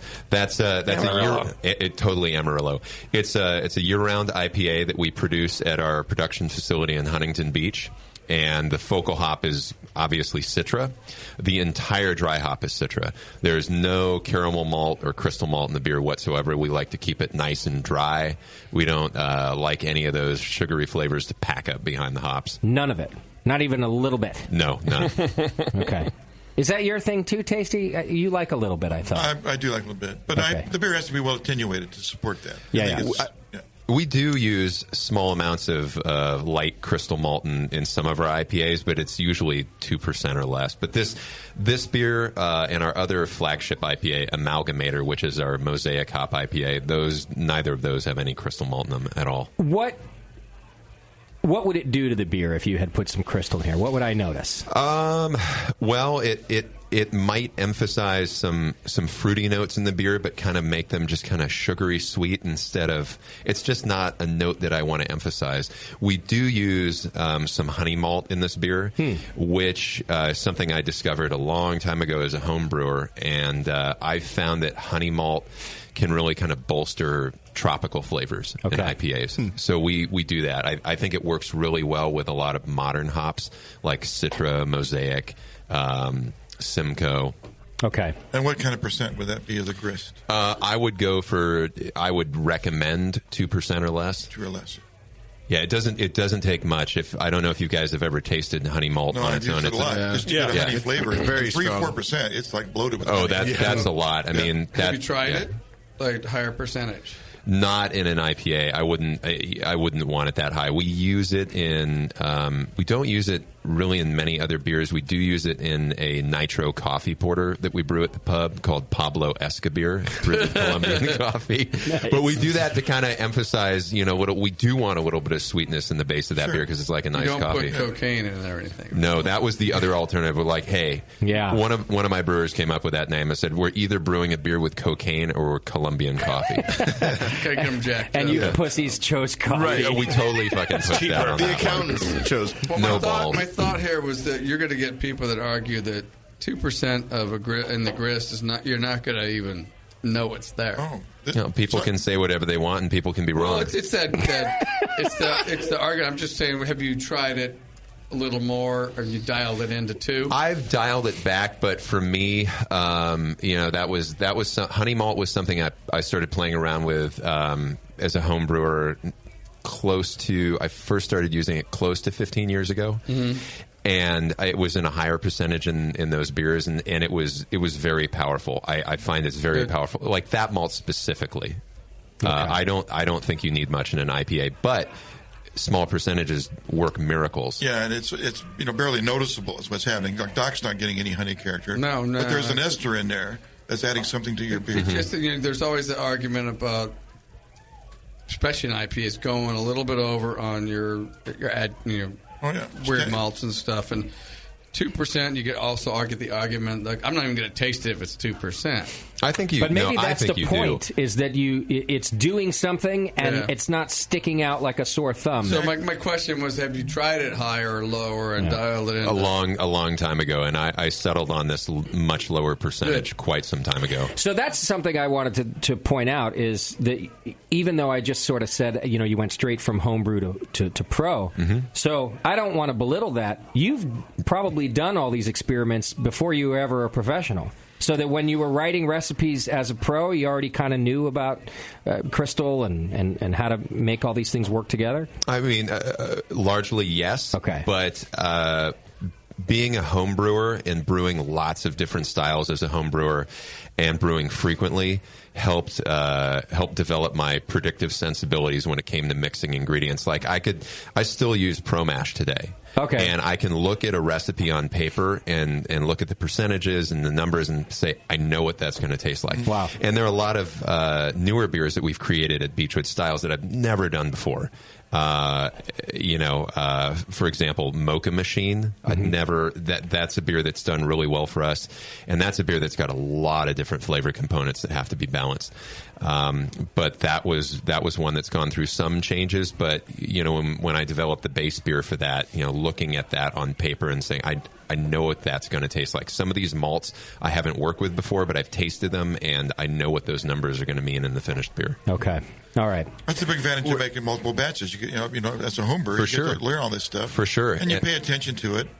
And then, don't use. I recommend the brewers not to use as many kits, so that way they get to know the ingredients and make up their own recipes. Yeah, and that's good advice, for sure. Were there some common themes that you noticed when going from homebrew to pro brew, scaling up the recipes that you were carrying over? Because it's not necessarily a linear, you just multiply by 100. I actually think it is linear. Beer. You think you brew the same beer? I really do. And I've taken I've taken my homebrew recipes and brewed them as large as 30, 40 barrels. I mean, I guess if you think about some of the collaborations that I did with Heretic and Stone on their huge system. Here's another example. Stout of the Union, the one that we did with Sierra Nevada for Beer Camp across America. We came up with a recipe structure. I put it together in Pro Mash, and then we brewed it at Beachwood, and then we also rebrewed it on the pilot system at Sierra with very minor changes, and then they scaled it up to their, I believe there were 100 or 120 barrel brew house there, and they didn't have to tweak it much. Even with dry hopping, the aroma blends and everything between the different hops? Dry hopping is a totally different animal, and I think that a lot of scaling that up has to do with ultimately how big your fermenter is. The biggest fermenters that we have at Beachwood at our production facility are 45-barrel fermenters, and we haven't had to tweak any dry hopping rates or any procedures, even at that scale. Going from the brewpub or even home brewing. I mean, the dry hopping rate that we use at both locations is the same rate that I had been using as a home brewer for a long time. Do you have any special dry hopping techniques, or prefer warm dry hopping over cool dry hopping, anything like that? We start one thing that's key we've found in getting really good aroma is getting yeast out of there. You got to get really as much yeast out of there as possible. And I think a lot of people overpitch. And when we really dialed in our pitching rate at the pub several years ago, we found that the hops were absorbing less aromatic components when fermentation was done. It was easier to get a smaller volume out of yeast out of there. We were over pitching in the beginning, and when we got that really dialed in, our aroma went up. So we get the yeast out of there. We dry hop at 60 degrees, which is what most people would consider warm, and we usually hold it there for a couple days. And then we start step cooling it, on an average 7 degrees a day until we get into the low 30s, and then we will blow our dry hop slurry out, ideally the day before we transfer the beer. Okay. To let it settle again? There's always more settling that happens, yeah. And sometimes we'll do a second dump, El Dumpo number 2. You get an extra barrel that way. That's right. Vacation money. The 2-day dump. That's right. The 2-day dump. It's industry standard. Do you filter any of your beers? No. No, just naturally. Your Pilsner's clean. Well, yeah. Well, they're crystal clear. They're secret, and so is this foam top. That looks right. Yeah. So on your IPA, what's the base malt? You said there's no crystal, but what's the base? Just American 2-row. In this case, it's RAR. RAR. Yeah. Okay. Yeah. So how are you getting that shit so clear? Finings and proper water treatment. Okay. What kind of water treatments? Proper. Proper ones. Right. Help with clarity. It depends on the style. But typically our pale, non-hop driven beers, we acidify the mash through lactic acid additions to knock down the residual alkalinity to a place that's functionally comfortable. And then with our pale hop-driven beers like IPAs, we Burtonize the water with gypsum. And we have specific targets that we look for. But if your water's in a good place and you get a good clean mash, you get a good runoff, and your yeast is happy from proper water treatment, then your beer is most likely going to clear up. Like foam top, looks like it's filtered. And most brewers who try this say, did you double filter this beer? This beer's unfiltered. Wow. And it's crystal clear. And it's a really low fining rate. Well, it's not that low, but it's not it's not aggressive. What are you finding? That's we're with this beer. This is biofine, and that's we're using about a liter for every 15 barrels. That's not much. That's not much. Okay. Yeah, and does it take longer in the tank, or it's just using 24 to 48 hours? It's that clear. Okay. Wow. I feel like you have like the dream system in the weird nexus wormhole of brewing, where like everything goes right. You don't have to scale up really anything. You don't have to make any changes. Just award central come out the other side. Right. So scaling, I think scaling is one of those things that's overstated. I think for if most brewers are going from a homebrew scale to like a 15 or a 20 barrel system, probably most of the time it's going to be pretty linear. Whenever you step up to a giant system like a 100 barrel system or something that's got a calandria, that tweaks everything because your extractions and your boils are completely different there. Okay. And with the clarity part, JP, the funny thing is that Julian is by far not the first brewer to come in and talk about the use of findings and these amazing results. Right. So I'm actually more surprised at the brewers who don't get those results than the brewers that do, because they're clearly not listening or paying attention or using it properly. Right. Because, I mean, look, Colin used to come in and talk about that all the time. And so many brewers have success like this with findings. Water chemistry takes a big part of it, too. Now, that's something we don't often talk about in terms of clarity, so that's interesting. Yeah. Sure. Yeah. You want to calcify your water. Do you add biofine to the IPAs since they're obviously not as clear? We do. This one is typically like you'll see some more IPAs come out later that are much clearer than this. This particular Citraholic, we had some hops come in that had remarkably elevated polyphenol levels. Oh, okay. Does that affect the flavor too? Not too much. Mouthfeel a little bit. I mean, it can. If you find with gelatin, then you will zap all of that. And there are some beers that we still find with gelatin and Citraholic. We may start going back to that to ensure its clarity and tightness. So you're saying that gelatin's better for the polyphenols? Oh, without a doubt. Okay. Without a doubt. Biofine grabs onto some of that. The gelatin will clobber it to bits. Much and more when you see when you see some beers that come out like Loma Prieta, that was one that had a very, very high hopping rate. And it uses Pilsner malt, which, can be troublesome for some people to clear up. Sure. But that beer was hit with gelatin. That looked filtered. Huh? Well, this is an awesome IPA. You are making IPAs great again. Huge. And I thank you for that. All right, what else is in our glass? What's in the middle here? In the middle, this is a fun beer. This is Rolls Royce. And this is our Valentine's Day beer, so, we should take our pants off now. Okay, that's fine. And bathe in this. We've already been flashed. We might as well take our pants off. Yeah. So this is a multi-grain Saison that's fairly light in alcohol. It's right around 5.5%. It's lightly hopped.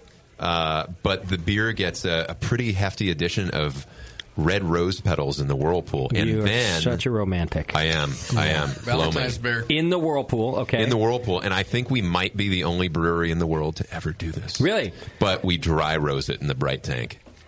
So again with the rose. Yeah, we hit it again. Because we've heard of like rose hips before, JP. Yeah, rose hips. Rose hips are cool. It's totally different, but that's kind of that's a really big acidic component. It's not. I didn't like it. Where do you get the petals? So what am I from roses? I'm not tasting any roses. Stealing it off of Grandma's. No, we buy them from a bulk herb supplier up in Northern California. NorCal? These are dry roses? Yeah, they're dried red rose petals. And we don't want to go. I can get it. We don't want to go too overboard with this beer, but it's got a nice, subtle, perfumey. You definitely get the roses in there. Right away, it's perfuming. It's a good descriptor.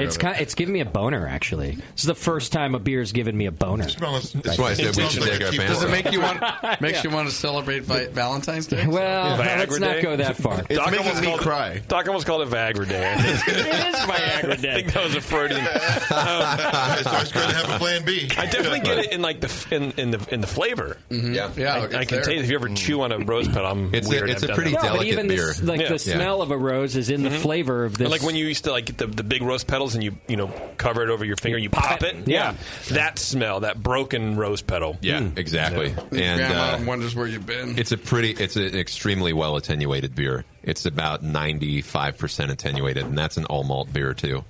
It also kind of rounds the corners of like the farmhouse flavors that I think would be in here otherwise. Which some of those I don't like in a saison. And this really kind of cuts that down. Yeah, cool. It's not. It rounds up the spiciness.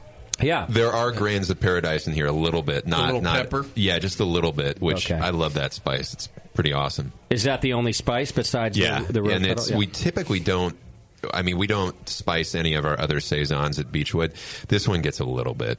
It's not much. Okay. Was it to fight the kind of perceived sweetness from the rose petal, or what made you want to spice this one?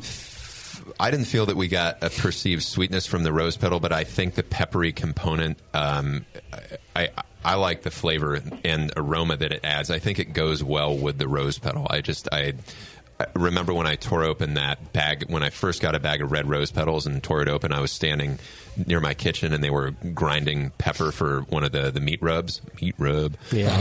And I was like, this is a great combination. I'm like, let's use Grains of Paradise. It's got this peppery. I think this would be great. Yeah. So, Why did you describe it as a multi-grain saison in the beginning? Is there's that not common? I don't know. It's got rye and wheat in here, along with the Bohemian Pilsner malt that's in there. Okay. Yeah. And a lot of times it would just be like a Pilsner malt and wheat.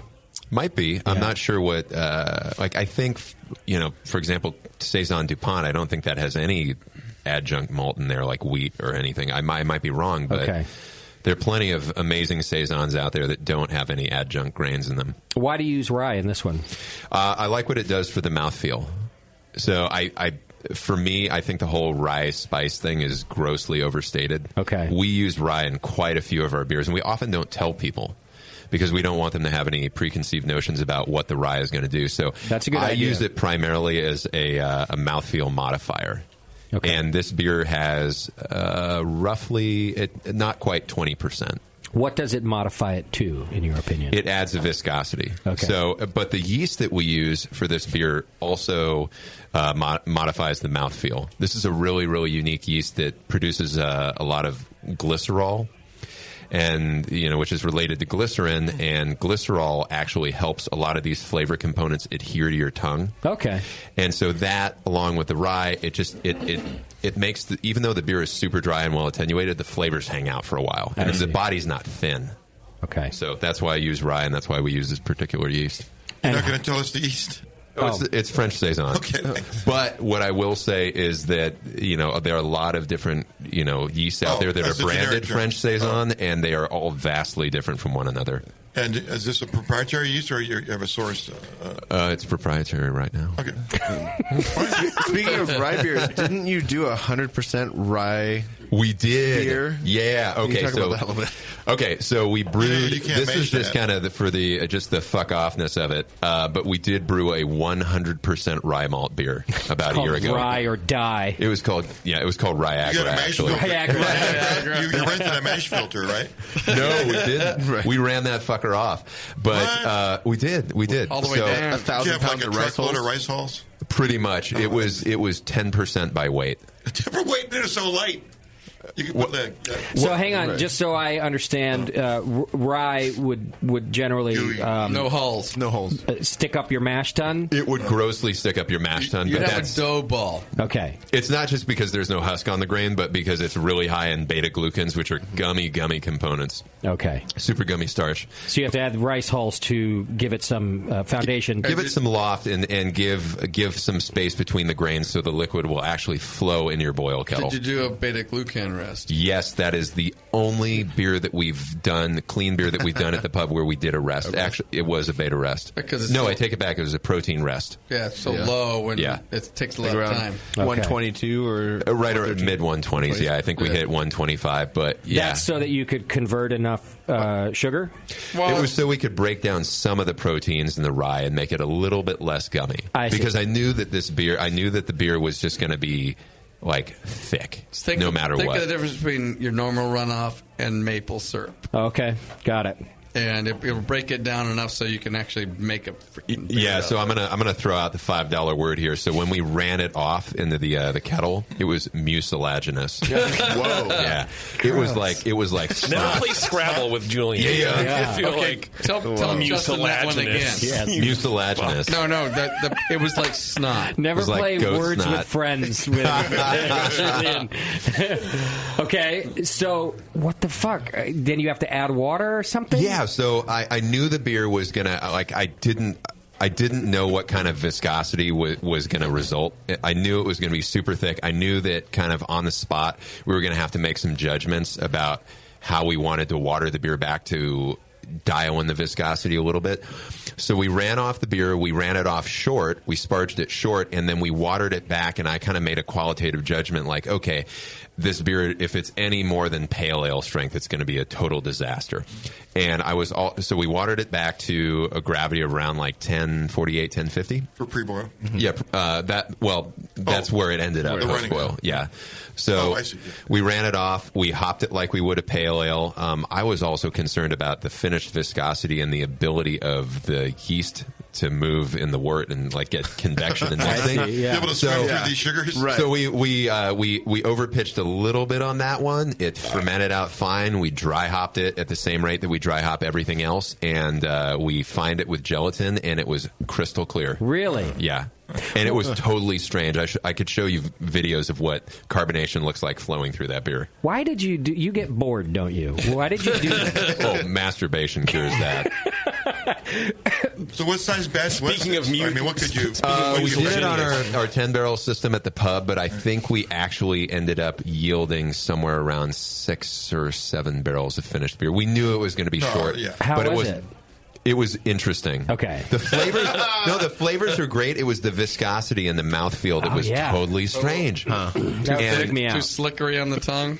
Give me an example. Like, give me another substance I might have. Okay, this is going. Sorry to get it. Imagine like Jell-O that's just starting to thicken up. Really? It's barely Jell-O. Barely. What did people think about that when you had to warn them when they ordered it? Well, right? they knew. The brewers were super curious about it. You could totally finish a pint. It wasn't disgusting. It was just really, really interesting. And the flavors in the beer were a lot of people. I wanted to do it to dispel a lot of rumors about rye. There's no rye spice. It didn't have a blue hue to it. Okay. And blue hue. Yeah, I heard that. Like I've heard a couple people say that. I'm like, what? No, I've never had that. No, because the grain is kind of bluish gray. Okay. Rye, right. but that's JP's world. Yeah, bluish gray, not Manichaean, which would be black and white. All right, so you mentioned that when their carbonation was released, it looked unusual. Yeah, so you would take a glass of carbonated beer and swirl it, and you'd see the bubbles kind of slowly move up. It was. I'll show you guys the video later. It was kind of thick. It was definitely thick. Is the video on Instagram? No, but I could probably do that. It'd be arranged. Yes. Yeah. All right, we've got a caller with a question about the saison that we're drinking. Yeah, sure. Thud Monkey from Wisconsin, you're on the air. What's up, buddy? Hey, Julian, how are you? I'm good. Thank you for calling in. That was Justin, actually. That's all right. Both of you. Thank you, sir. What's your question? I have a question about farmhouse ales. I've drank two tonight. I had my home brew, and I had another one from a non-named brewery in a can. And I got a little acetaldehyde, I think that's how you say it, a little bit of like green apple-y skin, and maybe even a little meat of that green apple flavor in my saisons. And I'm wondering how I can clean that up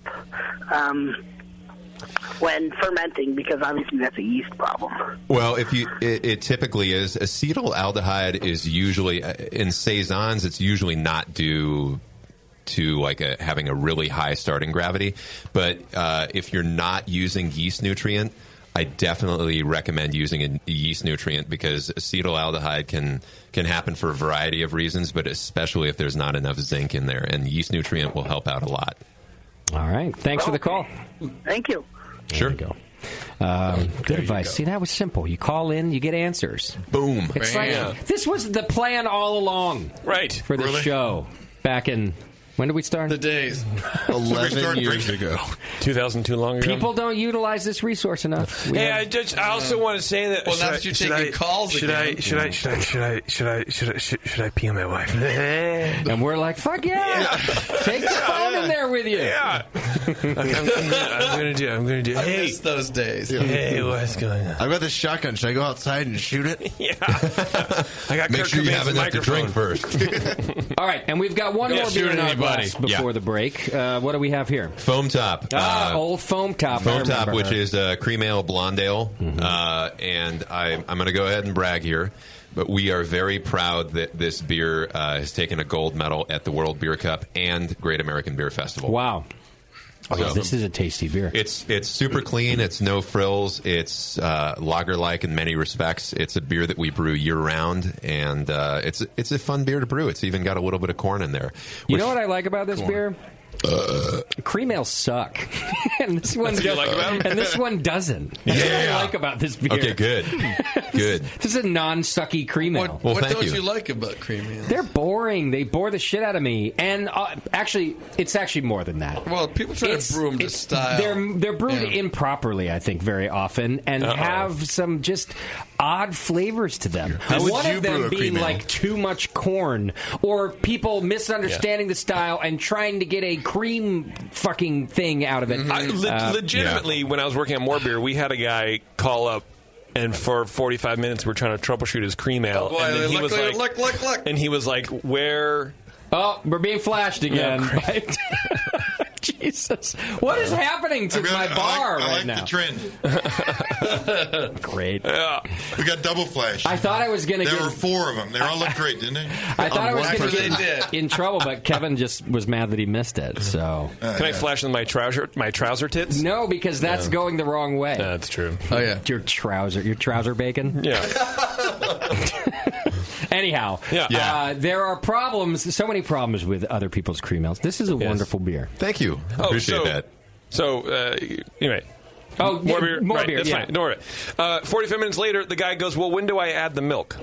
To get the cream in? Literally, he thought a cream ale Of had course. fucking cream in it. When does the half and half go in? Oh, I've gotten that before. True fucking story. Yeah. Or you know when what? The does milk it go in, stout Julian? or the It cream goes ale? in at this point called never.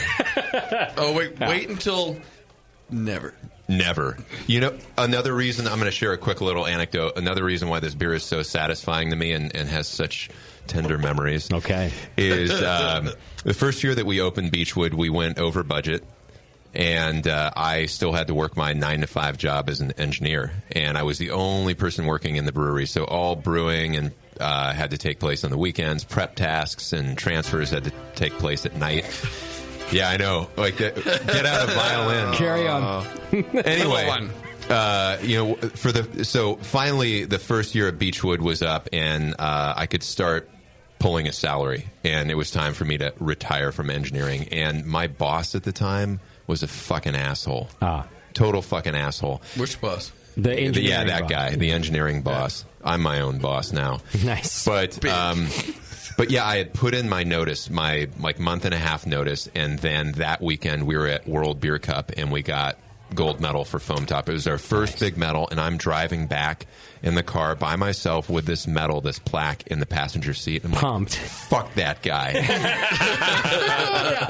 How far up his ass did you shove it when you got back to work? So far, I got it back.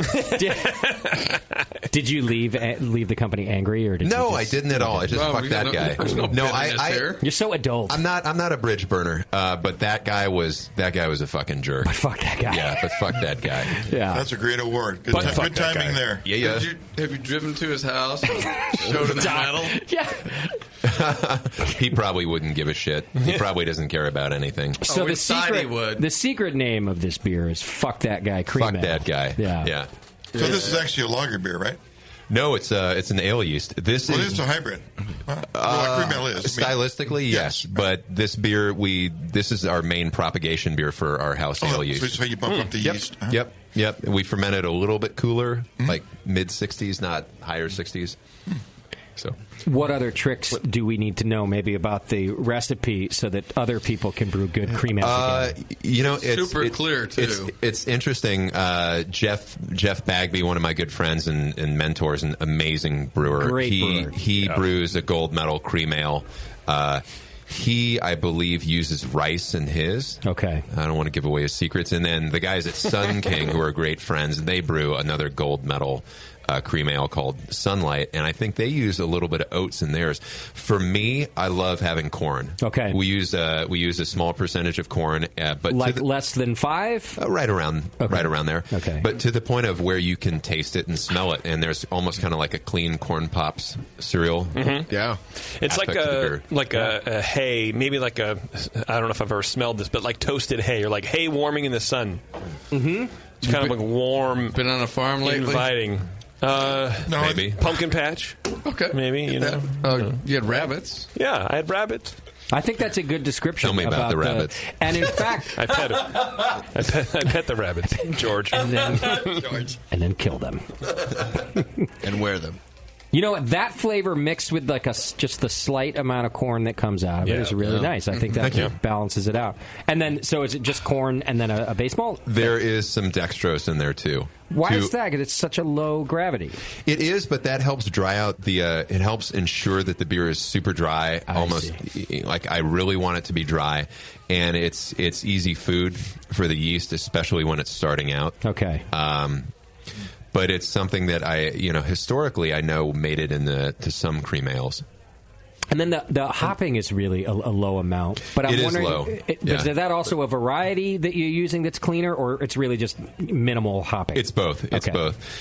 So German Magnum is the bittering hop on this beer, and funnily enough, we actually do a Whirlpool hop on this beer too with Hallertauer Mittelfrüh. Is that the only other hop? That's it. Okay. Yeah, that goes in at the very end, and we don't get a huge contribution from it, but it helps keep the hop profile, in my opinion, a little bit fresher. Okay. Do you do some special water treatment with acidifying and also some mineral treatment to get just a really crisp, dry finish? We only the water that we're working with at both of our breweries is really amenable to just using a lactic acid treatment for this beer. Okay. Yeah. Is the water really safe in SoCal? It's hella safe, bro. That's why they boil it. Yeah. Oh, it's not like you're going to drink it and get sick, bro. Okay. Are you sure, though? Yeah. If you drink too much of it, you might get sick in the morning. But you're really close to Mexico. It's the same water. Whoa, right? whoa. What are you saying? It's not that close. Can't drink that stuff. Yeah. It's all their water comes from the bolt, bruh. From the bolt? Straight from the bolt. Water in the weed. I'm curious to know if any other brewers have seen massive shifts in their water after all this rain. Oh, yeah. It would be good to know, right? Ask Colin.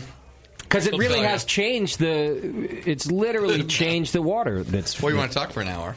That everybody's getting, that the whole state is getting, It changed our water. I mean, we monitor it fairly frequently. Okay. And what we have in Long Beach is actually fairly similar to what we have in Huntington Beach. For a short period in the fall, we saw our calcium levels rising quite a bit in Huntington Beach, and we adjusted for it. And then after all these rains started happening, like a lot of our mineral levels dropped quite a bit because it's mostly it's surface water and less groundwater, which is very mineral laden. Okay. I noticed that at the pub. I take monthly readings, and over the last probably December, there was a drop off, and then it kind of hovered about maybe 40% less than what it's typically been. Exactly. Yeah. Calcium. All of it. Across the board. Everything just is going to drop. It's just diluted. It's like you're adding RO or something. Right, yeah. Interesting. I do also do that. As well. Beardy doesn't know what he's talking about. Yeah. I take readings every month, so I've taken 4 readings. He has a book club. He's talking about his book club. I get called on to do whatever readings. Oprah sends over. It's really great. That's you get a book. And you get a book. Those are Beardy's monthly readings. Because that bitch is smart. She knows some things. Oh, she probably announced that Beardy's reading this month. Oh, yeah. And you guys should, too. And they put his picture up. Oh, duh. All cross-eyed and weird looking.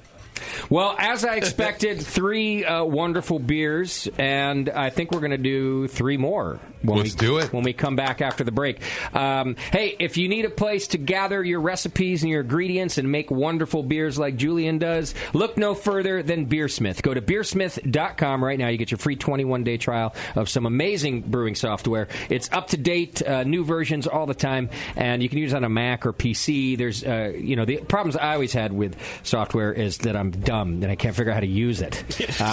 But problems I have with software are me dumb. Yeah, me dumb. But Beersmith has video tutorials about almost every process that they do, so it's really easy to learn how to use it. So go check them out. Get your free 21-day trial over at beersmith.com. So we're tasting 3 more beers when we come back. Yeah. Anybody notice how good Bevo looks in that sweater today? Nope. She got her. That's not a sweater. Whatever.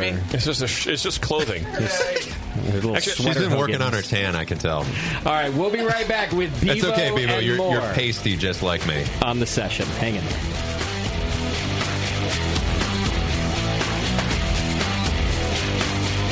You're listening to the Brewcasters. On the Brewing Network.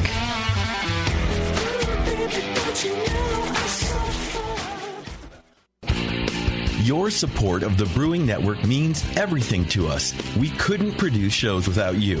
And we love giving you something extra for that support, like Brew Your Own magazine. You already know it's a great brewing magazine full of recipes, equipment how-tos, discussions of beer styles, and brewing techniques. Whether you're new to brewing and just starting out or you're an old pro, you'll always learn something from the articles in Brew Your Own. Plus, there are amazing special issues like plans for building a Brutus 10 system, 250 classic clone recipes, and the Homebrewer's Answer Book. Brew Your Own magazine and BYO.com are awesome resources for any brewer, whether for yourself or as a gift. When you subscribe or resubscribe from the Brewing Network homepage, you directly support programs like this. Get a great magazine and support the Brewing Network. Subscribe to Brew Your Own right from thebrewingnetwork.com. Do you know the 3 most important rules in brewing? Sanitation, sanitation, and sanitation. And no one does it better than 5-Star Chemicals. 5-Star knows sanitation. You can only sanitize clean equipment. And 5-Star knows how to clean, too. For craft brewers and home brewers, 5-Star has what you need to keep your fermenters, serving tanks, kegs, and draft lines sparkling and free of any beer-spoiling bacteria. PBW, caustic, acid cleaners, Star Sand, SaniClean, lubricants and defoamers, pH stabilizers, and more. 5-Star Chemicals has cleaning supplies, safety supplies, heat exchangers, pumps, hoses, and valves. And 5-Star is proud to offer eco-friendly products that exceed customer expectations. If you have a cleaning problem, you need the 5-Star solution. Visit 5starchemicals.com or call 800-782-7019. 800-782-7019 and get the 5-Star treatment today.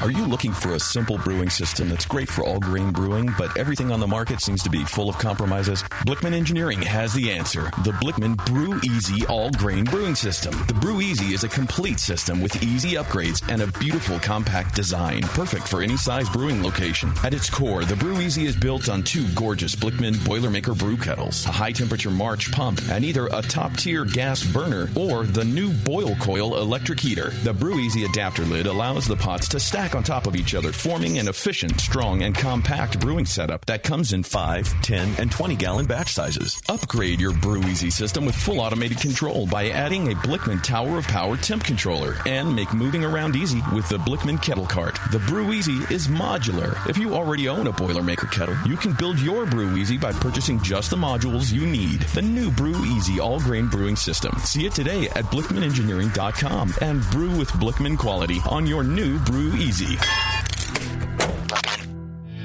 If If you work in retail sales, the restaurant industry, or are a new craft beer enthusiast, or you know someone who is, you have got to check out Beer 101. Beer 101 is an online course created for anyone wanting a quick introduction to the vast world of craft beer. Beer 101 covers the history of beer, brewing ingredients and processes, vital stats like ABV, SRM, IBU and gravity, styles, tasting, glassware, and pairing beer with food. The Beer 101 course is offered by the Brewers Association at craftbeer.com. Also home to the truly awesome Beer Style Finder, a visual guide to every beer style. Quickly play with color, bitterness, and alcohol content to interactively explore the entire world of beer styles with a gorgeously designed interface to your favorite beverage. The new Beer 101 course and new Beer Style Finder are only available at craftbeer.com. Craftbeer.com, celebrating the best of American beer.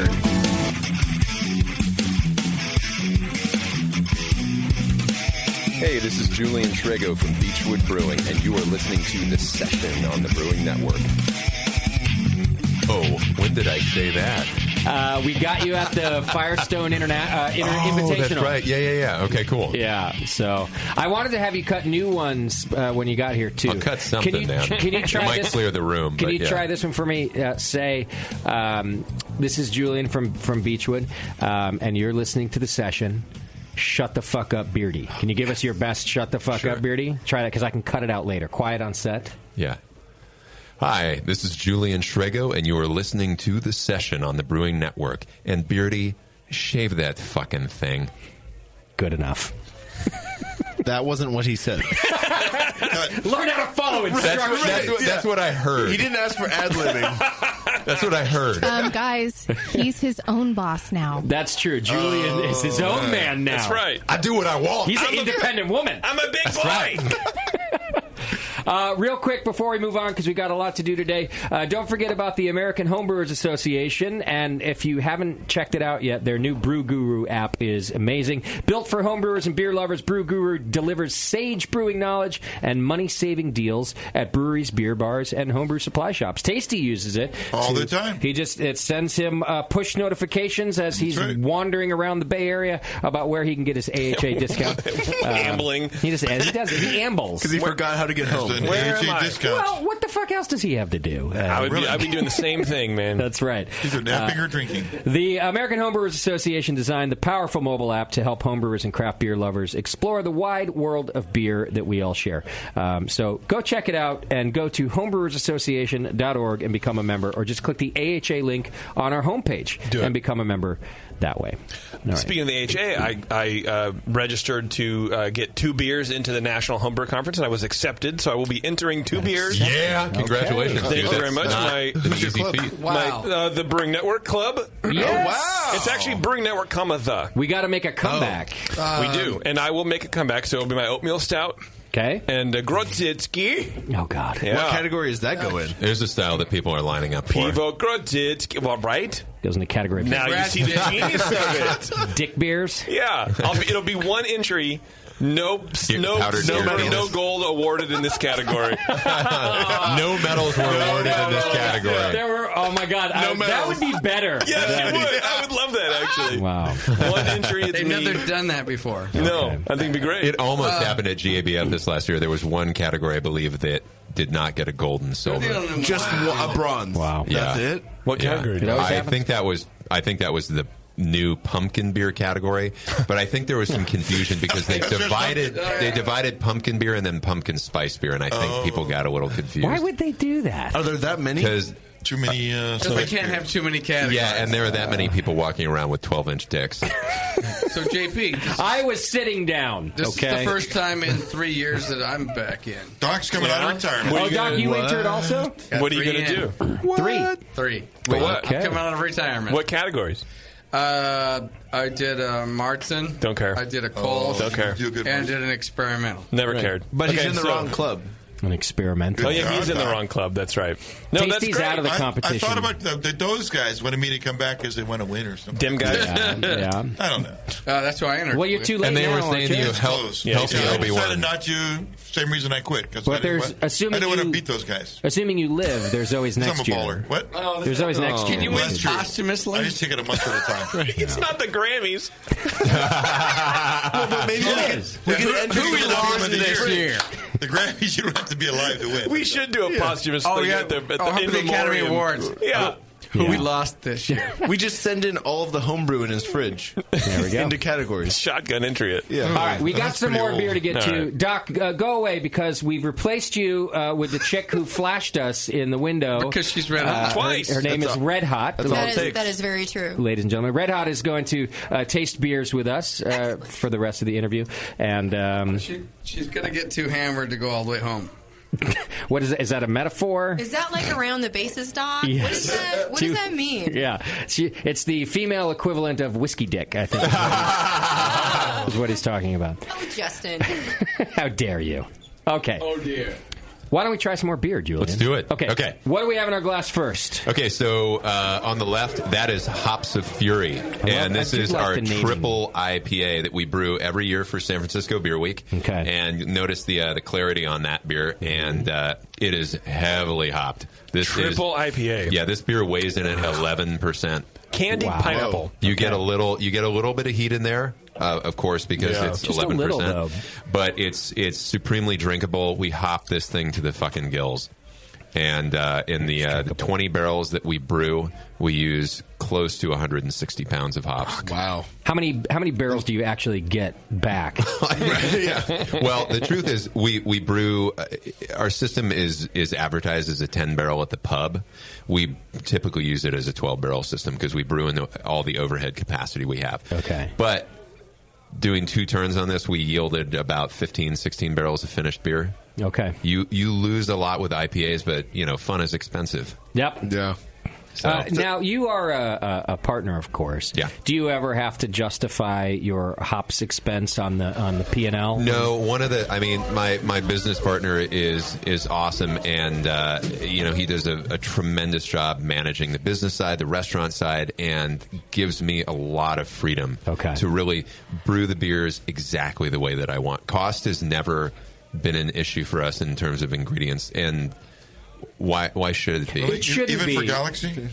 What's that? Yeah, at $30 Even a for pound. Galaxy? No, we're actually Galaxy. We got a smoking price on that. Why, Tasty? Is that a notoriously it's hard to get. expensive? Everybody wants it, yeah. Okay. What's a cost per pound? You don't even have to give me yours, but what do normal people pay on Galaxy? What's an average? 30, if you can find $30 it. a No pound. way. That's what I saw last. On the spot market.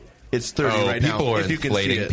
People are trying to gouge on that. The to spot make market money. is other brewers. So Is that what you're saying? Yeah, if you haven't contracted it 5 years ago, brewers are gouging brewers now. Here's what I'll say is What do you we've sold hops on the free market and on exchanges, and I will only sell them for my contracted price. I don't want to gouge people. Why? I want to do people a favor. Look at what Boston Beer Company did several years ago during the hop shortage.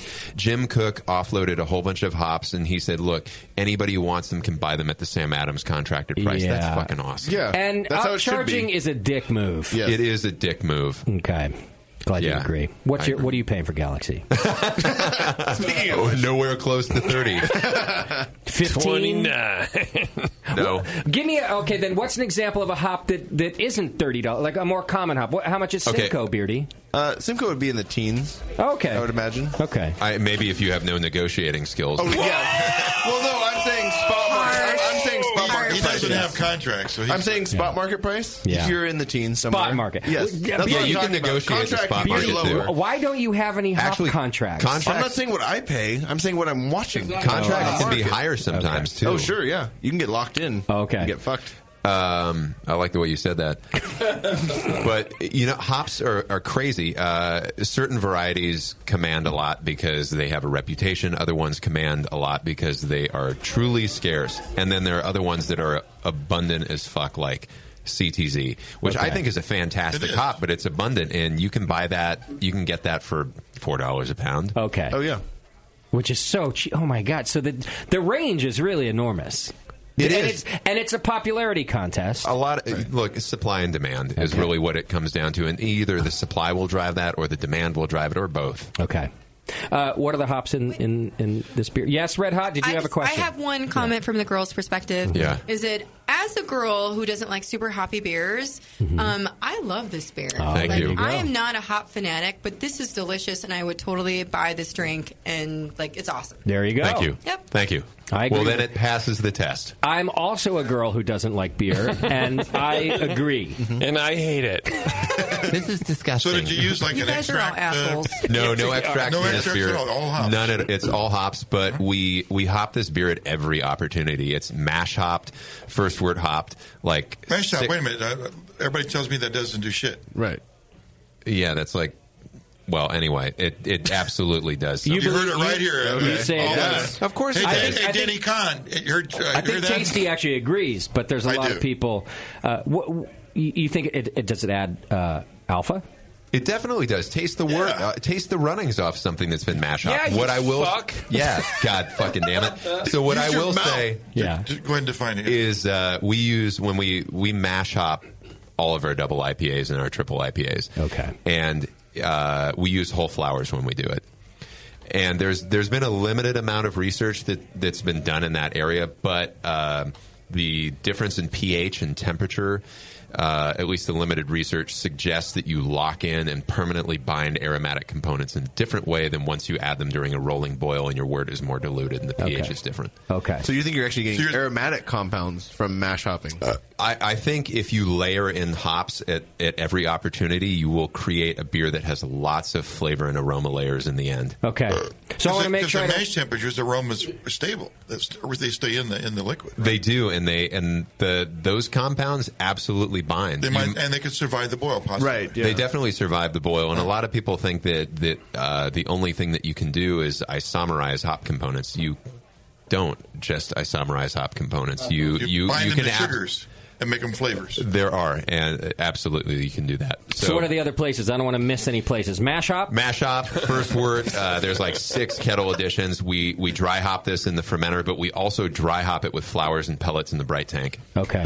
Flowers, So and you do a Flowers combo. and pellets. Yeah. Why? When the bright's in a hop sack? Yeah. Is there a reason, or is it just availability that you use He's just a flowers and baller, pellets? that's why. Well, it's the reason is flavor and aroma. Flowers as a dry hop will definitely give you a different component than just straight pellets alone, especially if you pick the right variety. And we really like to do it with our double IPAs and also this beer, the triple IPA. Yeah. It just gives a really fresh, bright aroma it's different than pellets. It's an additional layer. And you smell this beer, it's super dank. And you get almost get a it's a hella hop, dank. when you take a hop flower and you peel it apart, that's the aroma that you get in this beer. Okay. It's dank but delicious. It is. Thank you. Did you enter this into the double IPA festival? Was this your beer? It was in the triple IPA festival. It got first loser. Ah, damn it. Oh. So second place? Almost right. No. The Asian F. So there's a Whirlpool edition. What percentage of the IBUs do you think come from that? Well, I mean, there's so much in here. Probably more than what Pro Mash is telling me, because I think most Whirlpool editions result in they're kind of equivalent to 15 or 20-minute editions. So a 30-minute Whirlpool rest is about the same as a 15-minute edition? That's what most of the research data suggests. I've used that. Right. But the way that I've correlated my numbers in Pro Mash with what I know the finished beer is going to be like. So there are probably a lot of brewers out there who can look at a recipe or construct a recipe, whatever tool they use, and they have good correlation between looking at those numbers like, hey, I know what level of aroma, I know what level of flavor those amounts are going to give me in the finished beer. Okay. And then when you get the finished beer and you taste it and smell it, you can adjust exactly on knowing that. Yeah. So. All right, Cody from Petaluma's on the line. He's got a question about hops for Julian. Cody, what's happening? Hey, how's it going? What's going on? Yeah, trying not to sound so creepy this week. I've had a few more. I remember you now, Cody. You've woken up a little bit. You do sound less creepy. You don't remember the name Cody? I got cider mouth going on. Okay. I've never really had good luck. I didn't really ever like my hoppy beers, and I don't know. I'm sure it's a number of reasons, but I think one main reason was because my hopping schedules and amounts and types used were always kind of muddled. So I have a double IPA sort of thing I'm planning on brewing with some homegrown Cascades, and it's going to be sort of a classic style. I wanted to do, Cascades, Chinook, and then some Columbus, like you guys were just talking about, throwing some of that stank in there. I was just wondering if you could, using those three, and what would be your suggestions on amounts, proportions, timings for, pretty standard double IPA, I guess, maybe. Well, or something like that. At least for Beachwood, using something like the Rager formula, a lot of our beers on paper, double IPAs, are anywhere from 250 to 200 IBUs on paper. Wow! But that, most of them late edition, you think? No, they're layered pretty evenly throughout. In fact, we also rely pretty heavily on big bittering additions with low cohumulone hops for a clean bittering and just a really firm foundation. But I think you will get a broad wall of flavors if you add hops at a lot of different points. So I've had some nice late edition beers, but they typically are lacking kind of a bite and the firmness in the hop structure for me. Or a mouthfeel. A layering of the hops will give you a mouthfeel. Right? Certainly, that's one thing I will add, not to take away from Cody's question, but when we do that server hop with the flowers, I think that we're extracting some glycosides from the hops, and I think that adds to the mouthfeel. So you just get this, even though the beer is super dry and well attenuated, like this beer is 88% attenuated, it's just got this fat hop-driven mouthfeel. Yeah. I'm tired of you making up words. Do you think that's coming from... I'm going to neologize as much as I want, buddy. Yeah. JP, just back to the layering of somebody. Isn't like the Pliny recipe that's been at More Beer for years, just a ton of different additions and layering of hops? Yes, sir. Still the most popular IPA in the world. There's a reason for it. And so this is... it should be the standard. Right. So I would agree. Would you say you get some of the mouthfeel from the flower hops versus the pellets? For the vegetal kind of thing? And I think so. But I think just the fact that we're doing such large additions really late, I'm sure if we decided to... Well, here's what I will say is if we just threw pellets in a hop sack and put that in the bright tank... I don't know that we'd get them to break up and get the same kind of extraction that we would. When we mix them with flowers, the flowers are very lofty and give room for the pellets to kind of break up and get that's interesting. From them. It's sort of like the rice hull equivalent of dry hopping. And one thing that we've noticed, too, is that in like double IPAs where we mash hop, we often see 1 or 2% efficiency pickup. It's definitely a loudering aid, too, if you get them in the mash. pH change, maybe, right? Maybe, although I've never really checked for that. It's possible. That's my own bullshit, actually. That's what people say. Why do you mash up? It doesn't do anything. I go like, it's a pH change. No, it does. It does something. Taste the runnings off of a beer that's been mash hopped. Yeah. So that's a good point. That's a very simple experiment. Yeah. It's hoppy. We don't have to send this to UC Davis to figure out if mash hopping does something. You can taste the runnings. There's some real cheap empiricism right there. Okay. When you're dry hopping, thanks for the call. When you're dry hopping, do you stagger the additions, or do you just throw everything in? If you're going to dry hop at 60, is it all in one shot? Everything goes in one shot, and then if we hop in the bright tank, that's a second addition. Okay, as is the case with this beer. But that would be cold, right? It would be cold. Yeah. Okay. And most of our beer in the fermenter gets one shot. Okay. Do you agitate it at all, or is it just go in the hop? It goes in the top. Okay. But I really think that a lot of people miss out by not really knowing what their pitching rate is and dialing that in. Sure, with the yeast. I see that. I feel that I encounter that a lot at brew pubs. Like, we'll put in a bucket of yeast. Okay, what's your what's your pitching rate? Yeah. It's a bucket. It's a bucket. Right. 1 bucket per thing. Yeah. Idiot. This is Justin Cross Brewing Company. Which is fine if you know what like your average cell density is, but just get a sense of what you're throwing in there. What are the you talked about kind of the scrubbing of some hop aromas and things if there's too much yeast. Are there other symptoms of overpitching that brewers could look out for? Yeah, and another thing that I encounter quite frequently is with I think from smaller breweries that maybe err on the side of overpitching or don't have their pitching rates dialed in. I get a sulfur compound that's I think is an autolytic compound. Okay. Yeah. That's very clear. That'll stand out. And you know it's interesting. You can get this flavor a lot if you like in most fermenters, like brewery fermenters, the sample port is a really convenient place for yeast to collect when it's done fermenting. And you can pull, like when you're cleaning the fermenter after transfer, you can pull some of that yeast out and smell it and taste it. Okay. And it will often have that little pocket of yeast will often have that flavor component. It doesn't mean it transferred to the finished beer. Okay. But it's in that yeast that's hanging out right there. Because it's concentrated there. Yeah. But still, a concentration is a way to detect where it might... It's a great way to learn. I mean, when you have a beer that's got a major flavor defect, then you can detect it on small levels. You learn that flavor defect really well. Okay. Does this... Triple IPA, right? Not double triple. Yep. Crystal malt? None. You don't put crystal in this one either? At all. Wow. At all.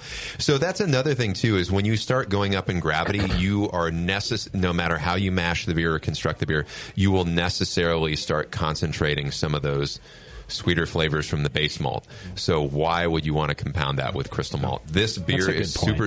There's it's 2-row, a little bit of dextrin malt, and a sizable portion of dextrose. That's it. Okay. Sizable, like a percentage of dextrose? Like upwards of 10 to 13% is a range for a beer like this. That's pretty typical for Is beer. it? Yeah. Sure. Yeah. That's again to get the gravity up, but also get the dry gravity it out? up and get it super dry. Okay. And I mean, alcohol in a beer like this is definitely going to carry the aroma in a different way than if it were lower. Yeah. And you said the attenuation on this is about 88? 88%, I believe, yeah. Do you think adding dextrose will help the yeast kind of drive attenuation down further than if it was a single IPA where you'd get less attenuation? No, I don't think so. I think if you were to remove dextrose from the equation, this beer is like similarly attenuated to an IPA, But what I will say is that as we scale beers up, we proportionally dial back the dextrin malt. Okay. So I will have a higher percentage of dextrin malt in the pale ale, a lower percentage in an IPA, and even lower percentage in a double IPA. Just to reduce the residual. Reduce the residuals, because anytime you increase the base malt, even if you're mashing at a low temperature, you're still going to have some dextrin contribution from that malt. Have you done any studies on this beer of how many it would take to get Red Hot to flash us again? My guess is none. And there you go. Julian is right again. No, not that way. Only this one. So family establishment. Well, it's a Julian. See, he's a scientist. He engineered that very, very perfectly. Right. All right, what's next in our glass? All right, next is Mocha Machine. Okay. It smells so much like coffee. Thank you. So, Mocha Machine. The aroma is great. Mocha Machine is a beer that is very, very special to us at Beachwood, and one of the beers that we are absolutely most proud of. And it's not just a coffee aroma. It's like a cold-pressed coffee while you're riding a fixed-gear bike aroma. With your leather shoes. It's like riding a Century on a penny farthing. It's super comfortable. Yes, exactly. Yeah, that's what I was thinking. This reminds me of walking my goat in downtown Portland. Could you actually do a Century on a penny farthing? I could. There's no suspension there, buddy. Bam, bam, bam. Your balls are flat. Oh, God. It's okay. My ass can handle it. Who sits on your balls? First of all. Well, Doc's old. It's true. I've had a talk and they fucked up. My balls are. This is what happens when we start getting to the high alcohol beers. Exactly. Yes. Wait, But, you know what else is in the aroma? It's like, what's that Mexican chocolate? Ibarra. Abuelita is the brand. Is one of the brands. The Mexican. Ibarra is one of the. Yeah. Do you smell that too? Like it's not just coffee. I don't. Get that, I think you're broken. So this has got quite a bit of cocoa nibs in the beer too. Okay, yeah.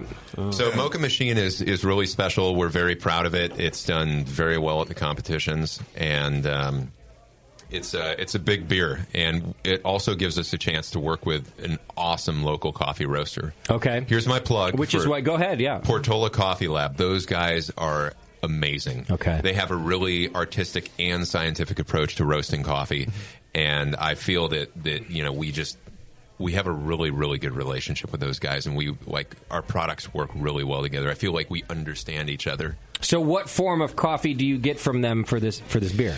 The coffee we get from them is coarse ground.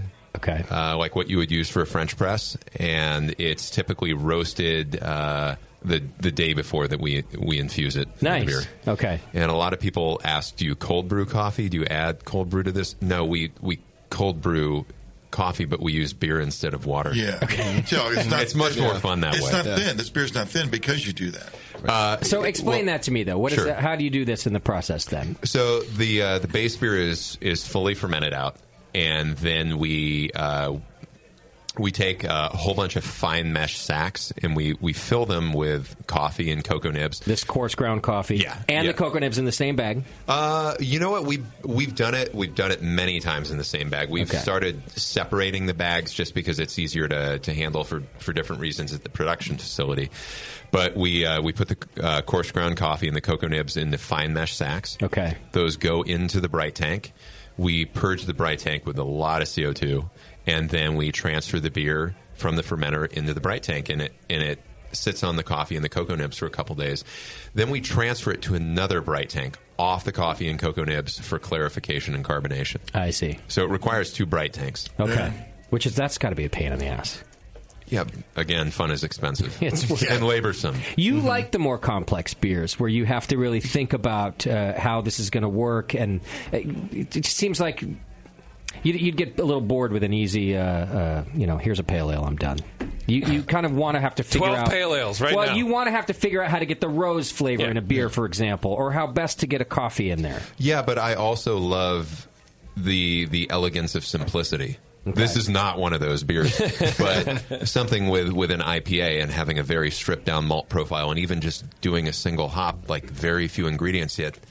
Amazing complexity. Yeah. But a beer like this is very process intensive. It's pretty. It's got a lot of crazy ingredients, and everything has to be dialed in just right for the finished product to all work. You can't just have an imperial porter and throw coffee and cocoa nibs in it and expect it to be awesome. If you had the base beer on its own, it would probably be like, this is a little strange. Okay. Yeah. So does that mean that you sort of dumb down the base beer in order to add these flavors, or maybe the opposite? We don't dumb down the base beer, but I will say that I treat everything as an ingredient and nothing as an additive. Okay. So we know that we're going to be getting roast from the coffee. We know that we're going to be getting color from the coffee. We know we're going to be getting bitterness from the coffee. We're going to be getting some kind of tannic component from the cocoa nibs too. So the beer needs to accommodate that up front. So what we did was construct a beer that is not very hopped, that's very malty, that's really fruity. But it doesn't really taste, the base beer before it gets the coffee and cocoa nib infusion, it doesn't really taste like an imperial port. It tastes more like some kind of weird doppelbock. Okay. That's interesting. And of course, we treat the water and also use a lot of like oats to just have a big mouthfeel to accommodate all those. So you raise the pH of the water for this beer, I assume. Yeah, we make it more alkaline. Yeah. Mm-hmm. Yeah. It kind of looks like a weird. And you wouldn't use the lactic still. acid in this mash. Probably. No, this is chalk. Yeah. Oh, the other way. Right. Yeah, the other way. Yeah, carbonates. Did you work with Portola on the roasting of the beans? Because sometimes with coffee, you can get like a green, at least I do, get a green pepper kind of flavor additive when it seems like the beans are maybe roasted less. Yeah, I think that's actually an unfortunate byproduct of a lot of new wave coffee roasters. Mm-hmm. And it's easy for somebody to not roast coffee enough. And I think you will get those underdeveloped green bell pepper flavors, and it's happened to us before, but Portola is amazing, and they roast the coffee just right, and we get a lot of freshness. I don't really tell them what to do. I mean, they know my beer, I know their coffee, and it's kind of one of these things where you can look at the other person on the other side of the room and know what they're thinking. Mm-hmm. So that's how I get It's laid. an excellent that's beer. right, Yeah. all the time. I'm like, oh, you're a creep too? There we go. There you go. We'll be friends. All right, we got to get through more beer. Do it. So let's move on to the next one. This is a great beer, by the way. If I didn't have liver trouble, it would be my breakfast. Yeah. Yeah. You have vitamin B12 trouble. Condition. You're right. It's a condition. Have you checked the vitamin B12 levels in this beer? This beer is fortified with vitamin F. Yeah. Damn it, that's not the one I need. All right, what's our next beer? Utter Love, traditional British milk stout. Yeah, get in there. Utter Love. I feel like the Rare Barrel guys are going to get mad at me that I don't make fun of Julian for his names, but they're so good. Well, because they're punny. But Right. they're because they're not and you can actually remember them. And I'm gonna be honest, Ding, ding, ding. I fucking hate. Okay, I don't like puns, but I really hate beer puns. But I have always, since you produced System of a Stout, that's what it's called? Yeah, yeah. You had me at System, and I've been a fan of your names ever since. You think of all the names, Julian? A lot of them, but it's a team effort. I feel like you wake up in the middle of the night and you're like, Utter Love. I wake up in like, the middle of the shut night and up. like, I need to do something with this. Okay. Wait, that's the. Whoa, what are we talking about? Are you talking about the other? That's random wood. You just stopped. I forgot to park my car in the garage. You just stopped Red Hot's heart. I saw it happen. All right, tell us about Utter Love. Utter Love is. I was talking to Red Hot. Okay. Love you, Justin. Please go ahead, Julian. Utter Love is a traditional British milk stout. There's nothing crazy about it. It really adheres to the style. When we first brewed this beer, I did as much research as I could about the style, and drew from one of my inspirations, which is Left Hand Milk Stout. That beer is such a great beer. So good. Yeah, that beer is so good. It's ridiculous. It's fantastic. Yeah. Like they've made a big push for that beer. It's their flagship beer. It's nearly perfect for a milk stout. It is the perfect milk stout, and I don't know exactly what the recipe for that beer is, but I identified a lot of the flavors in that beer, and I thought, well, how would I go about creating those flavors in a beer? It turns out my recipe is nothing like Left Hand. That's interesting. Which is fine, but that's good. But we created this beer a couple years ago, and back in 2012, and we'd never brewed a milk stout before. We did a lot of research, formulated the recipe, and I think this is gonna get us where we want to be. We brewed the beer for the first time, sent it to GABF. Killed it. Medal. Oh, really? Yeah. And was Left Hand in the medal list? I don't remember? know if I don't think they were that year. But the funny thing is the bronze medal. They were announcing the medals, and they're like, bronze medal, utter madness, and I was like, damn it. Yeah. And then they got the silver, and they said gold medal, utter love. Nice. And I was like, fuck yeah. Yeah. Was that 2013? Yes. No, Yeah. 20. That was 2012. Oh, okay. Yeah. Okay, so how do you get the lactose? How do you get all the udders in there? The milk part. We get mad udders in there. How many udders per volume? 10 million udders. Fuck yeah! Wow. When do you add the milk? I think there's some more udders in our future. I thought Brewlosophy killed that. As an utter spokesperson, Yes, I will say that the only beer I've been drinking tonight is actually Beachwood. I love your beer. The Thank you. Loma Prieta, love Thank you, it. thank So you. that's my kudos to you as an utter representative. Thank you. Okay. You can put all the udders you want in it. It's delicious. All right. We'll do that next time. But thank you. Now, Thank you know why I ask about the lactose part? Yeah. Because you can sort of do it artificially. You could do it a little more. How does it? It goes in the whirlpool. Okay. So lactose, I don't know if you've tasted it on its own, but No. it's a pretty granular sugar. It actually doesn't have a ton of flavor. It's got a little bit of sweetness, but it adds gravity as any sugar would, and it is not fermentable by beer yeast. Okay. So, Or me. Or you. Not fermentable by you. Oh, are you? Otherwise, you get like Yeah. I was just looking for In the other little words, he's a pellets. giant pussy. The little things in my I agree pocket with that Julian. I was about to eat. Pussy. Since when are you lactose intolerant? You've always been? Yeah. You don't see me like slipping little pills in my mouth when I'm eating pizza? I didn't know that's what the pills That's not were. lactate, buddy. You don't focus entirely on Doc. It's every move. All right, carry on, Julian, How dare because you. this is the part that's important about a milk stout, right? So yeah, the lactose goes in at Whirlpool, And it's not fermentable by beer yeast, you were saying. correct. So those gravity points don't go away, but what it contributes to the finished beer is a little bit of residual sweetness, but it adds a silkiness to the mouthfeel. Yeah. This beer is around 5.8, 5.9%, but it's big. It's very full-bodied. It's luscious. It's creamy. What is just like a good Friday night? It's like Red Hot with their shirt up. It's luscious. It's well-rounded. Kind of like Red Hot. What is the finishing gravity on this? Usually around 1021 to 1023. Okay, yeah, pretty big. Which is pretty big. Yeah, but pretty big compared to other milk stouts. No. It's compared to any other beer. It doesn't have a huge attenuation That's a high rate. residual sugar. Yeah, and that's because the lactose that we add adds quite a few gravity points, and those gravity points don't go away. So why isn't it cloying then? Like, why does it not just... Again, because lactose is... You should taste lactose, but it's not a very sweet sugar. It's pretty bland. It's like maltodextrin. Right. So if you were to if you were to taste, like if you were to eat a tablespoon of lactose, you'd be like, doesn't have a lot of flavor. If you eat a tablespoon of sugar, you'd be like, this is way too fucking sweet. Yeah, of course. Yeah. Okay. All right. Yeah, you can use it in a beer that's done. That doesn't have enough body. You can add it into the bright tank and increase the body in the beer. What about it won't ferment? What about the grain bill? Is it just a stout, or is there something special you should do with a milk stout? Well, we wanted to keep this fairly traditional, so it's all British ingredients through and through. Okay. I mean, the lactose does come from Wisconsin, but it's all British malts through and through. Okay. Wisconsin, English. Wisconsin. I mean, that sort of makes sense. Dairyland. Wave a flag over it or something. Yeah. Even the yeast, is it a English yeast?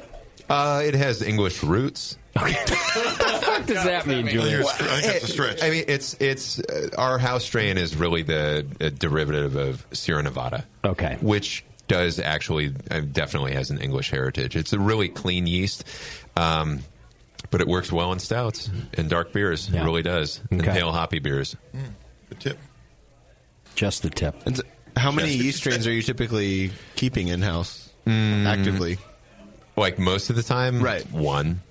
Oh, really? Just one? Yeah, we have with our Belgian beers, we have one strain that we work with. With most of our house beers, there's one American ale strain that we use, and then we use a German lager strain on occasion. But we really don't have a lot of variance with our yeast strains. Our house ale yeast is incredibly versatile. It does really well with pale hoppy beers. It does incredibly well with dark beers. It does really well with stuff that we end up putting in barrels. But the same yeast is in all three of these beers in front of you. Oh, okay. And the same yeast. The same yeast was in every beer tonight, with the exception of Rolls Royce. Really? Yep. That surprises me. Not about the Rolls Royce being even that makes sense, but that it still was all the same. Especially because some of this really is a very English tasting beer, even with the kind of fruitiness that comes out of it. So I would have thought that you switched over to whatever the White Labs one is. It's 002 or whatever. The English. We didn't. You didn't. No. Do you vary temperature or pitching rates in order to get different flavors, or is it pretty much uniform? A little bit. We'll vary the temperature range for some of our British styles. We'll do a little bit warmer, but pitching rate is really that's fairly fixed. Okay, it's a bucket. Yeah, one bucket. One bucket per volume. Yeah, per volume. At the time of the place with the guy in the thing. Right. Yes. All right. For the sake of keeping us on time, I'm going to take us to a break. Okay, great. Before we do that, don't hesitate to go over to craftbeer.com. I don't know if you know this, but they have this amazing brewery finder. I do. JP knows about it. I know about it. So you don't have to say it. All he does is browse. Yeah, you don't have to say it, so just close down. Well, I don't know if you knew this, JP, but there are now more than 5,000 breweries in the United States. I did not know that. That literally blows me away. Don't worry. Craftbeer.com's brewery finder, published by the Brewers Association, has every single one of them. That's awesome. All of them. You can find breweries by current location or search in other states. You'll also find directions questions and contact info straight from the Brewery Finder. Great. Which is cool. Like, you can call and annoy the fucking brewer. Hello, how many udders per ounce? How much lactose? How much lactose is in your cream ale? Can I donate my udders to the beer production? Exactly. These are the questions that brewers get. So you get directions. You'll also find breweries' social handles, like Instagram. Hey, I got your social handle right here. So visit craftbeer.com and check out the Brewery Finder. You won't regret it, especially while you're traveling around, like you do so often, JP. I do. I travel.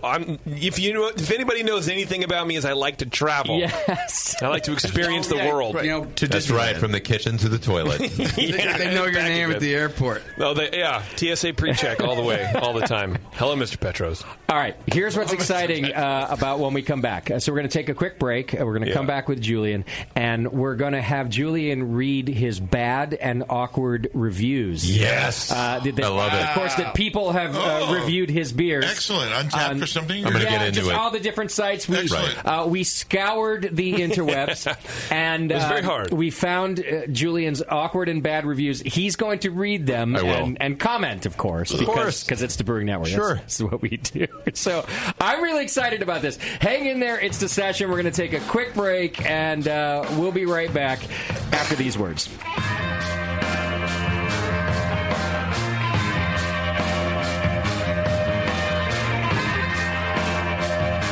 You're listening to the Brewcasters on the Brewing Network.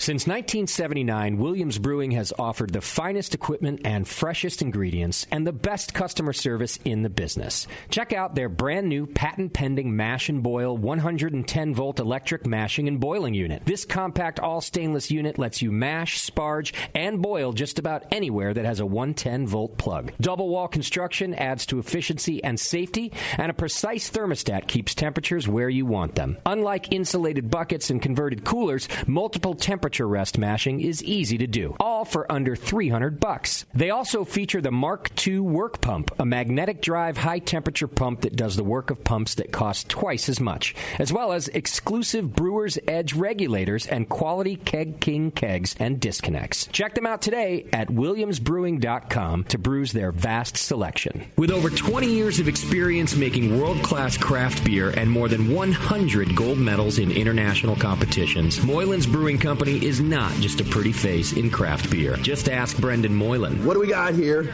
The beer of the hour. Moylan's, gotta love that big M. It's like a sign of awesomeness. Woo-hoo! It's got an extra kick to it. Let's pour this bad boy. Oh, yeah. Oh, Moylan's. The end of the night when the kids are finally in bed, the wife's in bed, nobody's bothering your ass anymore. That's Moylan's time. Moylan's is for you. Yeah. It's to help you out. Yeah. It helps me out. What? Well, because it's freaking awesome. Northern California brewed. It's brewed with love. With love? Oh, yeah. Tremendous. And it's always best where? Moylan's. You gotta try it. On tap at Moylan's in Novato. They're friggin' awesome. Not only because I own the brewery, because I love the beer. Cheers! Boom. Kilt Lifter Scotch Ale takes big beers to a whole new level with rich malt balanced perfectly with delicate hops, and now comes in 4-pack tall boy cans so you can take the party on the go. Or come to the brewery, take a tour, and try any of Moylan's fresh creations right from the source. Check them out at moylans.com.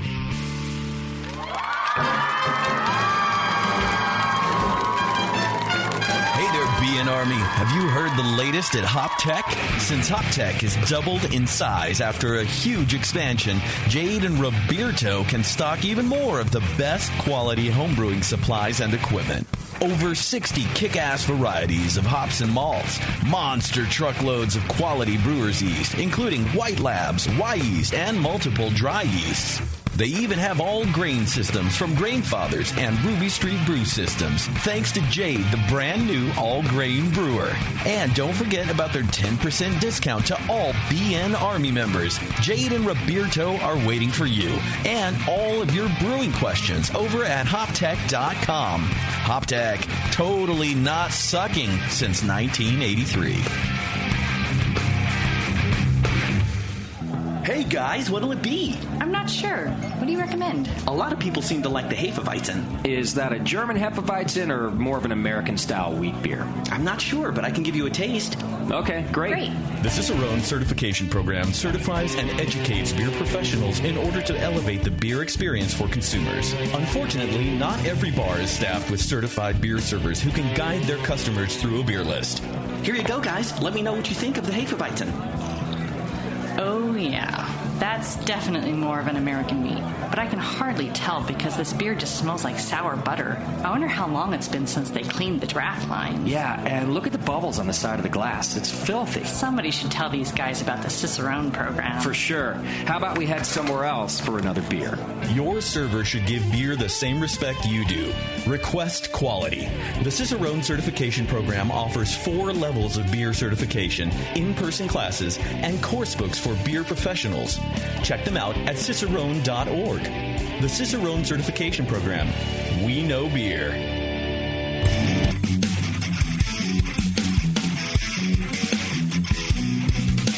Hey, this is Julian Shrago from Beachwood Brewing, and you are listening I didn't even mean to do that. Oh, I wonder if I played the wrong playlist.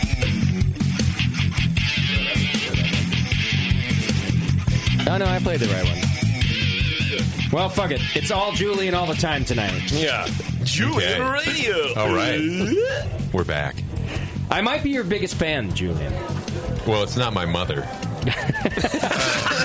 That's for sure. Your mother's like my mother. Yeah. She Very had me, Jewish. She She's had like, me what the inside fuck? her. Yeah. She had me inside her for 9 months and then shot me out. Yeah. Couldn't stand me. He's like, thank God. Yeah. Everyone comes into the world rejected. Thank Allah. That's what my mom said. She's Iranian. Unless she was Czechoslovakian. Okay. Or Chechnyan. That's a lie. In Chechnya, we don't have mother. We have one uterus. We pass around. We're lucky we have one uterus still left in country. Use it all the time.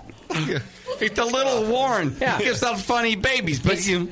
I feel like this It's is an for episode. babies and goats. I feel like this is an And it's episode of free. Family Feud. Cervix says, "Ouch." Yeah. Occasionally mop bucket. For cleaning mop. I can't put my glasses on right anymore. What You're did I so tell you? old. All right, let's do this. Wait, hang on. Before you do We that, need some epic music in the background. Wait, I got to do other things. do it. Oh. First. Are we doing things that are epic? We got to do Adam and Eve real quick. You know, it's Valentine's Day, Beardy. Oh, That's right. I fucking love you. No, it's not. It's tomorrow. Well, hey, we've got a couple you more mean hours. Valentine's month? It's Valentine's Hold month. on, Valentine's- Beardy, yes, Beardy, right. Beardy. Your wife was supposed to meet me and be my friend tonight, and she bailed? she is working on your Valentine's Day present as we speak, and I that is know. why I am on this show showing you my boobs. We learned this last week, Red Hot, that this woman spends all of her time for the month of February giving gifts to Beardy every single day. It's true. It's true. That he This is doesn't not an want. exaggeration, Julie. Yeah. That he No, is. this is That he true. does not want. Yeah. She told me not to come home today. She was like, So she just go could to do the that, BN. yeah. Just don't come home. Because I'm when working you- on something for you. We And you talked cannot about it in come home. Maui when I And it's an epic took her plan to Maui. for Oh, you birthday did. sex. That's what it is. When Doc took your wife to Maui, Right, yeah. they discussed your Valentine's Day gifts. Oh, great. Thank and you, Doc Doc. was like, just give him a fucking hand job. He'll be Blowjob, fine blowjob, with it. blowjob. No one likes a handy when you can get a blowjob. But you're going to alternate. Handy, blowy, handy, blowy. I didn't hear it. You all guys know what's I didn't up. hear what he said. Handy blowy, handy blowy. But- Half and half. For real. She told me she could not meet me to have beers and catch up and be my girlfriend because she had to work She's on busy. Beardy's Valentine's Day present. She also wouldn't let me go home. That he doesn't want. I just want to reiterate that. Yeah. Yes, I've asked her. She's trapped Her at choice, home man. doing a labor For of love years. for something you don't want. For years, I've told her stop, Yeah. and she refused. Well, she should talk to Justin, who totally negates all of Valentine's There's Day. no Valentine's Day. There is none. It doesn't exist. You know, We call it second Halloween where I come from. well, Justin thinks that February only has 27 days. That's right. And one of them is not fucking 28. That's right. By the way, Julian, I don't know if you heard this. I don't know if you saw the press release, but he's making a Belgian quad called Handy Blowy. Ooh. Handy Blowy. Yeah, that's right. We actually do make a Belgian quad. You do? Yeah, it's called Jean Quad Van Damme. Oh, fuck. That's awesome. I'm totally serious, man. It's on tap right now. We hadn't brewed in almost 5 years. But Love you. See, I That know. is so Julian's brilliant. beer puns are the only ones that don't suck. I know, because that was brilliant. Handy Blowy, not so great. Julian's awesome. Thank you. That's one for the win. Red Hot. Get the fuck out of here. You like my boobs too much, Justin. That's true. Handy Blowy's not a pun. It's just what Justin wants. That's right. Yeah. Wasn't looking for a pun. Do you get to pick? All right. Here's what you do get to pick. If you go to adamandeve.com right now, you can make this Valentine's Day one that you'll both never forget with this amazing offer from adamandeve.com. Through Valentine's Day, which is what, tomorrow? Is that like saying, hey, if we have a Just steak... get hey, to the babe, offer. I want to babe, know the if I offer. take you to a steak dinner, can we do anal tonight? Yes. Okay. Wow, that was too easy. Oh, wait. Life doesn't have to be complicated. You had me at steak dinner. Does it have to be a good cut of beef? Just a big cut. Whatever fits. Oh, damn it. Pushing that Great. big cut of beef, baby. Now I'm getting anal. I wasn't prepared for this. I don't think you meant you Are you specifically. kidding? You were born yeah. prepared. Oh, sorry. You were born with an anus, right? Prepared! Prepared! That's all you need! Yeah. Great.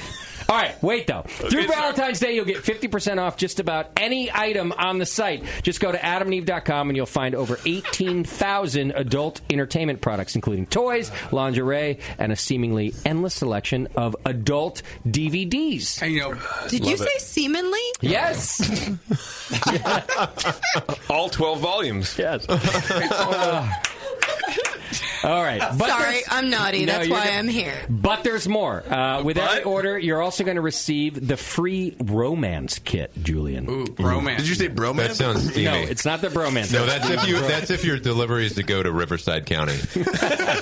In this case, it's the romance kit. It includes a toy for him, a special massager for her, and a little something you'll both enjoy. Right. Oh, pizza. We never found what that is, but That's farm lubricant. What if you get them mixed up? Tractor grease. It's called utter love. I actually grew up on like half of a fucking farm because my parents were insane. I know what farm lubricant What is farm lubricant? I figured it was like it's axle a very grease. gelatinous substance. I'll tell you that. Is it mucilagenic? Borderline mucilaginous? By the way, Red Hot is a I veterinarian. am a veterinarian, and I will tell you it comes in gallon buckets. So do I. Peter North comes in gallon buckets too. And just as an example for why you need it, it comes in gallon buckets with a glove that goes up Past to your the elbow? past the elbow. That is We true. have That those is at the brewery. That is verified. I know. I That's had horses medically and- accurate. Only bring it one to my glove, house. though. You get a gallon bucket for You one only glove. need one. What are you going to do? Stick them both up there? Maybe. Well, you reuse the glove? What if you lose one? You got to go back up and get it. Gertie seems I disappointed. thought you were thinking it's more like a diving, sequence where you need two. Right, you don't put your head in there. That's the gift for both of you. Yeah. Oh, that's the free gift. All right. Also, you're going to get a free adult DVD to put you in the mood. And that's not all. You're also going to get free shipping on your entire order. I like free so, shipping. JP, what do you have to do to get all this? You go to adamandeve.com, baby. Yep. And enter coupon code BNARMY. That's right. BNARMY. You're going to get 50% off an item. Yep. Free romance kit. Check. Free shipping. Check. Adult DVD. Double check. Coupon code BNARMY. Go do it now and have some fun on Valentine's Day. Do you think they Have a have gallon the arm length gloves?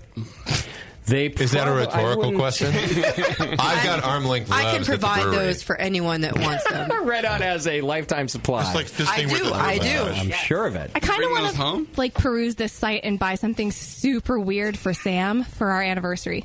Oh, man. You know what? We're not celebrating. We don't celebrate Valentine's Day. but our Bevo, a rubber anniversary. fist isn't super weird. I will say that shoulder length loving. gloves, not just for cows and horses anymore. Oh God, Bevo, in your New mind, from Ronco. Reach up and grab my cervix. In my mind, what is super weird? Yes, Right, yeah. what is super weird in the world of Bevo and Sam? Honestly, I don't. What do you mean in the water? That's not asking permission is super weird. You know what I mean. You're Like- talking about getting it for Sam. What is super weird? Like as far as like toys would go, or anything like anything you would find on like is a sex chair super weird, or is like a no, is that like would be ridiculous and probably the worst thing ever. Sounds like so many cramps. Sam would just No. You're not the one sitting in it. Get out of the swing. So what is super weird to Bevo? I think That you would still everything. tolerate. Everything that's not Sam's penis laying on you, missionary. One of those dildos that shake. You put a battery in it and it goes blah, blah, blah, blah. moves. Yeah, that's a weird one. No, I mean I want to give him something that we would never use, but just to kind of shock him, like okay, a zero baseball plug. like anal beads. Like anal beads. Why yes. wouldn't Are you use sure them? he Have wouldn't you, use it? Have you tried them? No, and I'm good. Well, hey, have you tried them on sale? did you try them on Sunday? Honestly, I would be too afraid. You should have got the 1-inch one. You get the smaller one. Oh yeah, don't get Bevo. I'm with you. Tasty's true on that. Don't get the 1-inch to Don't start. get the big ones. You got to gauge them out. Startling. I'm just saying. Start. I just want to find something that'll make, because Sam's a weird guy. He would just be like, even he would be like, that's weird. And I mean, But- and then it's what been happens? 9 years. So you open it up. Don't you what you think do, it's you time burn it to up. spice it up for Sam? But Bevo, everybody loves beads on a string. Yeah, Thunder Abby will beads? love it when you're not using it in the bedroom. It's fine. You know, it makes a great conversation piece on the coffee Oh, my table. God. Hey, where did you get your necklace What's from? that hanging on the lamp, Bevo? Sam's Hey, ass. mommy, what's that? All right. So here's what we wanted to do. We wanted to play a little game with Julian. It's actually not even really a game. These play games. I make them. Is it a metal game? It's personal. I don't kid. I don't kid. Nothing. Dead. All right. You know these beer review sites? You've You're the seen these? smartest. I do. Okay. So geez. we wanted to. yeah. We wanted to. This was difficult, by the way, to search for bad Beachwood reviews because the beers are so good. Let's be honest. We've had guests that this game would have been easier. Julian's not one of them.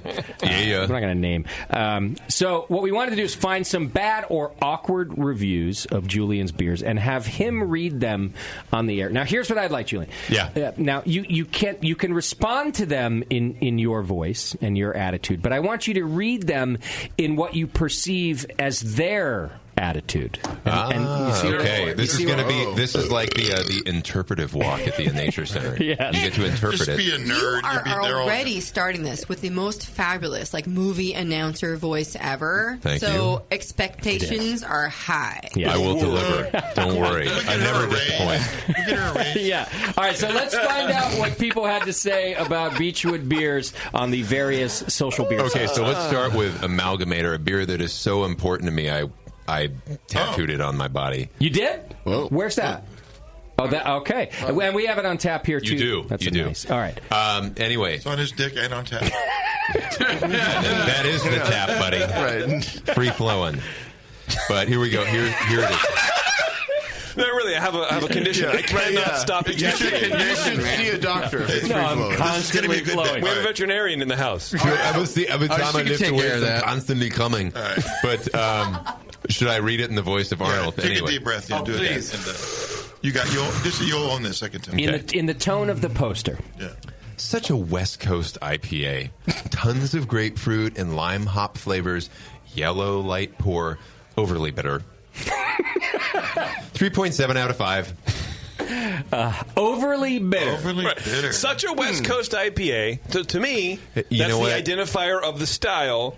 3.7 out of 5. Yeah, not everybody can handle big feet. I don't know what to say. Because you know what big feet mean. Hard to find shoes. Do you feel, and this is an honest question, do you feel that it's overly bitter? And if so, is that on purpose? And No, why it's- would you make a beer that's overly bitter? I wouldn't. Nobody likes that. But Like, I've overly clearly bitter made- is Doc's ex-wife. No one Clearly, wants that. Oh, damn! That's below the belt. Oh my God! Yeah. But I I've, love you, Doc. This show's taking on a whole new dimension. Yeah. You know, clearly there are beers that some people just can't handle for whatever reason, whether it's lack of palate or lack of sophistication. But you Both personal problems. So you did not look to make an overly bitter beer, and you don't think that's what it is. No, Yeah. I mean, the IPAs that I fell in love with in San Diego, well over a decade ago, were bold and aromatic and firm, and they let you know that they were there for business. Okay. All right, what's next? Beachwood Foam Top, which is a cream ale, blonde ale, and this is one that earlier I was, telling you that I'm very proud of the fact that we were able to get a World Beer Cup gold and GABF gold with this beer. And so I feel comfortable saying it is brewed to style. Okay. And it's interesting. Okay, so I'm going to read this. Palate is short, but not watery. Goes down almost like water, yet clearly it is not water in every sense.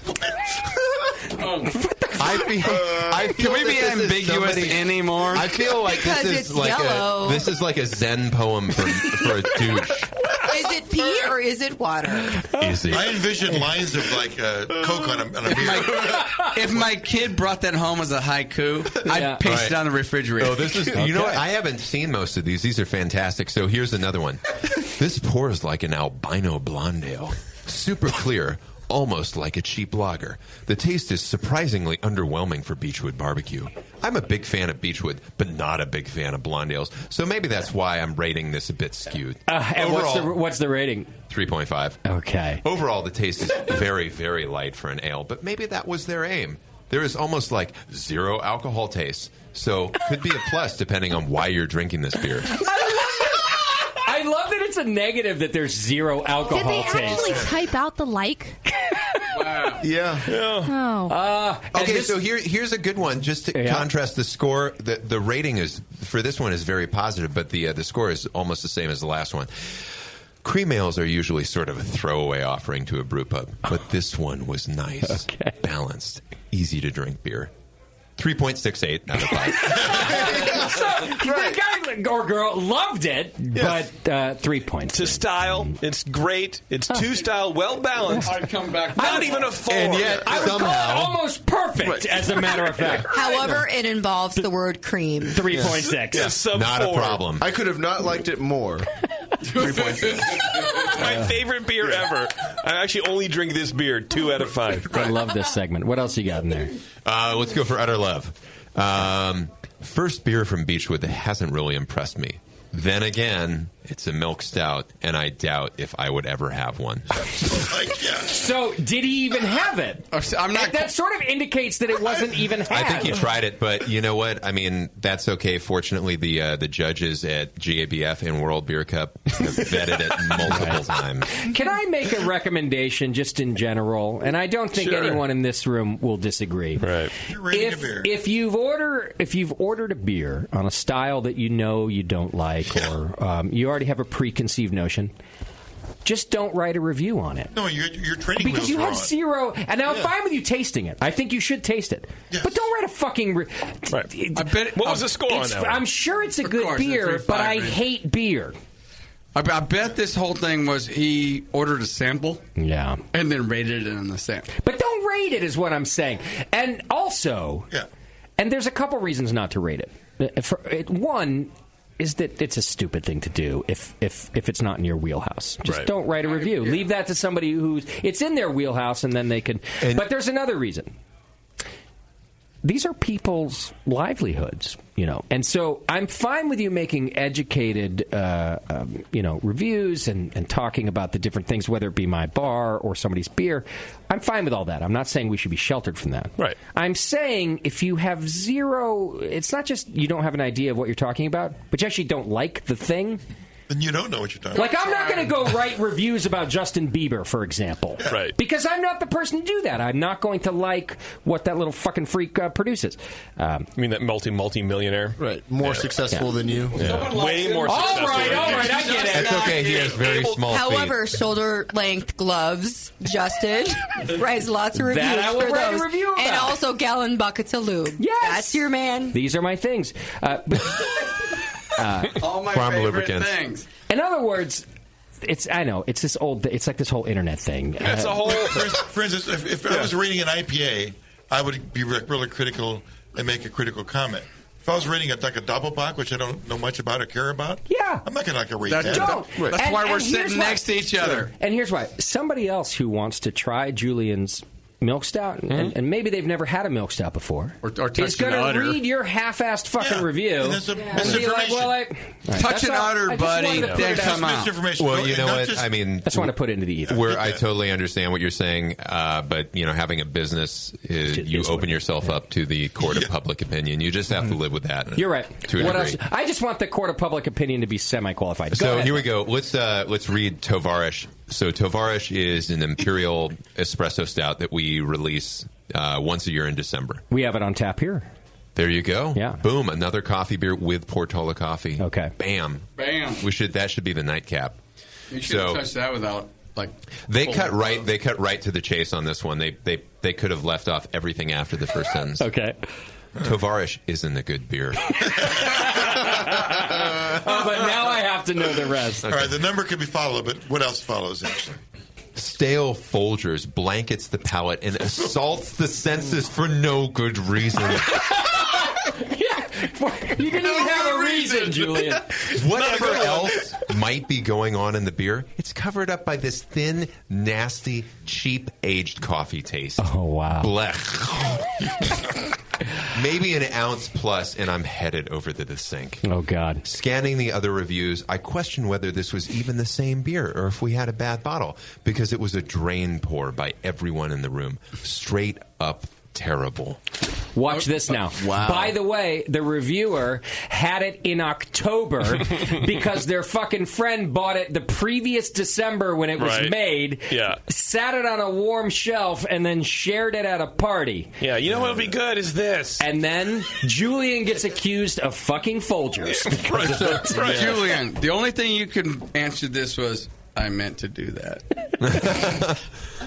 By the way, I'm actually fine with negative reviews. I think they're fun, and I like everybody's opinion. It doesn't mean I'm not going to make fun of you for it. Hey, you know what? Well, I take all this seriously, and sometimes something isn't right about a beer, and you find out, and you get a chance to reach out to the customer and say, hey, I'm sorry that you got something that wasn't right. I want to make it right. Yeah. Let me hook you up with something. And people are stoked. Yeah, of course. It's good. See? That's good business. You're a what smart about the guy. people that complain about a 2-day-old opened growler being flat?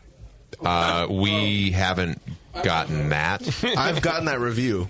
We prescribe a frontal lobotomy for that. It's the same. Exactly. Do you put like a tag or something on your growlers that says, "Hey, dickwad"? Yes, there are don't drink instructions this now. It actually starts with "Hey, dickwad." Yeah. Again, that's part of the court of public opinion. After that, you just have to absorb some of that stuff, but you limit it as much as you can by educating your customers and putting a big warning label on the bottle. We do that with all of our IPAs. Everything that we bottle in IPA form, it says, drink now, do not sit on this, keep it refrigerated at all times.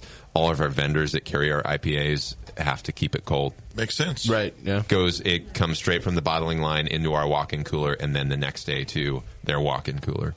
Right. It's the only way to do it.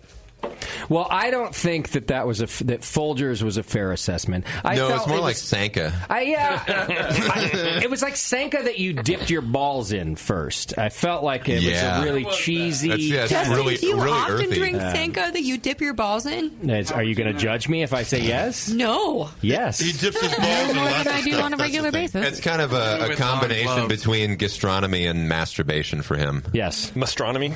Gastronomy. I will say, though, that Astronomy. that as someone who actually gets rated publicly, that it is hard. That even though you have an amazing product, you can't please everyone all the time.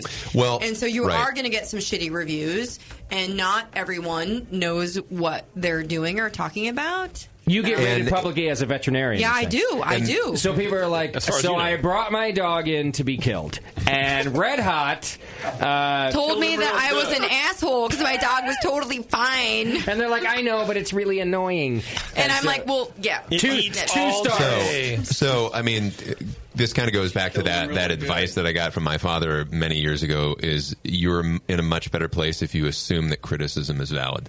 So, I mean, I could look at a review and be like, oh, shit, this person really hated my beer, but let me take a second. Like, is there something that I could tweak on this beer? You're right. Maybe there is. I agree with you but 100%. fuck that guy. And by the way, this is something else. Like fuck that guy. You're 100% right. This is actually how I normally take criticism. It's just I do really enjoy it when it starts with different sentences like, I hate milk stouts. Here's my review of your milk stout. But other than that, you know what? I agree 100%, and that everybody should at least be open to hearing it, and then do some self-evaluation about either if it's about you or if it's about your beer, and then decide if it has any place in your life or in your beer to adjust. It's a very healthy outlook. And it's probably why your beer is so good in general, Julian. That you've been doing that since you were a home brewer. And I think anybody who isn't self-critical they're usually shitty people. That's a true statement. And your beer is also awesome. Thank you. Yeah. If you know good beer and you're self-critical, you're like a Julian or a Roger Davis. Sure. Yeah. Roger Davis has my disease, where he's overly. That's what I was going to say. There's a point where you go, but this he's also is good, lazy. I'm putting it out. I kid because I love And like I said, he has my disease. He's a fucking lazy, overcritical. So he wants to get it right the first time. Self-hating motherfucker. Exactly. Oh man, I have to do this again. Yeah. Fuck it. I'll just call it's IPA, but I'll call it something else now. Give it another name. No wonder they have fucking 10 pale ales on tap at Faction. I'm going to get it right. Fuck it. All right. Hey, wait a minute. It's 5 pale ales and 5 IPAs. Oh, my mistake. Yeah. That's a lot of pale ales, by the way. Yeah, so fuck you, Julian. And 1 blonde stout. I also love you, Roger. That's my fault. All right. It's San Francisco Beer Week. If you didn't know, that's why we're partying here with Julian tonight. And Drake's is throwing a bunch of parties this week. We told you about it. The Sauenbrau is happening. Looks like it's on Wednesday, Feb 15th at 6 p.m. It's their 7th annual Sauenbrau Pig Roast Extravaganza. It's a dinner party, slow roasting whole pigs, delightful sides, sweet tooth-pleasing desserts, and then, of course, beer. It's one of the their favorite events of the whole year, mine too, and you're invited to hang out. So head on down to Drake's, go to drinkdrakes.com for all the information that you need. It's Sauerbrau Volume 7. I wish we could do big cooking events like that here at the Hop Grenade, but we don't have a kitchen or... you have that fireplace out on the patio. You could just throw a pig on that. Shut the fuck up, Beardy! That could totally fit a pig. It might, yeah. More like some people out. It could fit like a pot-bellied pig. We could roast a... Is that a thing? Can you roast pot-bellied pigs? No, that's their pets. We did it in Maui. That's not... They might be good eating, but I can provide pets that nobody wants. This is a German Shepherd chili. Just kidding, animal lovers all over America. Just kidding. Right. I keyed. I kid, not kid. Yeah, talk after the show. We're going to get some... we're talking. New menu at the Hop Grenade. Get some roast cat in here. JP will love it. It's aged. It's aged meat. That's what it is. It's a 20-year-old cat. I'm ready to go. It's a little stringy. Yeah. This is 40-year-old beef. Fuck yes. Just for you, Julian. Oh, yeah! Yeah. If you think about it, Julian, inadvertently, this did turn into the metal show. We got flashed. Yeah. Like, it's everything. Groupies. You've done everything except for sign somebody's breast tonight. It was kind of a metal show. It was very much a metal show, but rock and roll rules the world. I agree. That's all I can say. Yeah. One of our wonderful bartenders and managers, Aaron, is here. He actually asked me before the show if you could sign his breasts. He wanted your signature. Some serious moves right there. On his breast. Did you shave first? Right. To Lupe. Okay.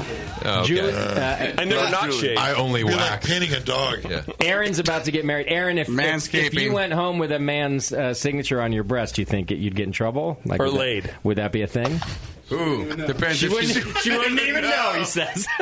Is she a fan? I'm my own man. Julian fan. I took her eyes the other day. Contender. Let's do it.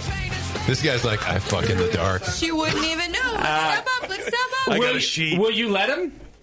With a Sharpie? With a Sharpie. Come on, sexual Aaron. harassment. Here, you can sue in 6 months. This is your moment to prove your commitment to this company to me. I'm allowed to sexually harass him. Oh, we're documenting. Bevo, make sure the big cam is on. You guys are going to see my man We're going to see your whole situation. Oh, your manliness. Yeah.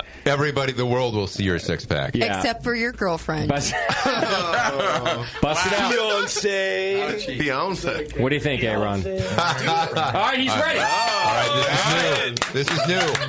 Nothing like a little estrogen pressure. All right, Julian's signature going on one of my manager's breasts right draw now. an arrow down to his cock. Julian's not fucking around either. Yeah, you can probably sell that. And you're welcome. That's going to fetch some shit on eBay. I think I broke that you could Sharpie. sell that. All right. Good job, Aaron. The tip's not quite the same as it was when we started. He ran out before. It was a little That's what he said. He said it hurt, but he ran out. God, I love my staff here. Good people. And, Julian's now just branded somebody. There you go. Nice signature, by He the was way. a sport. He was. Yeah. We should have held it up, and like put it. And We signed it. Check it out. There's a fucking signature on him here. up. He's gonna get home now, and she's gonna be like, "Come on, he's going on tour now. I'm feeling frisky." He's gonna be like, "No, I'm tired. Yeah, why are you wearing your shirt to bed? You never wear your shirt to bed. Don't judge me. I'm cold. My nips are cold. You're welcome for the estrogen peer pressure. That's right. Well done, Red Hot. Well done. All right. So metal.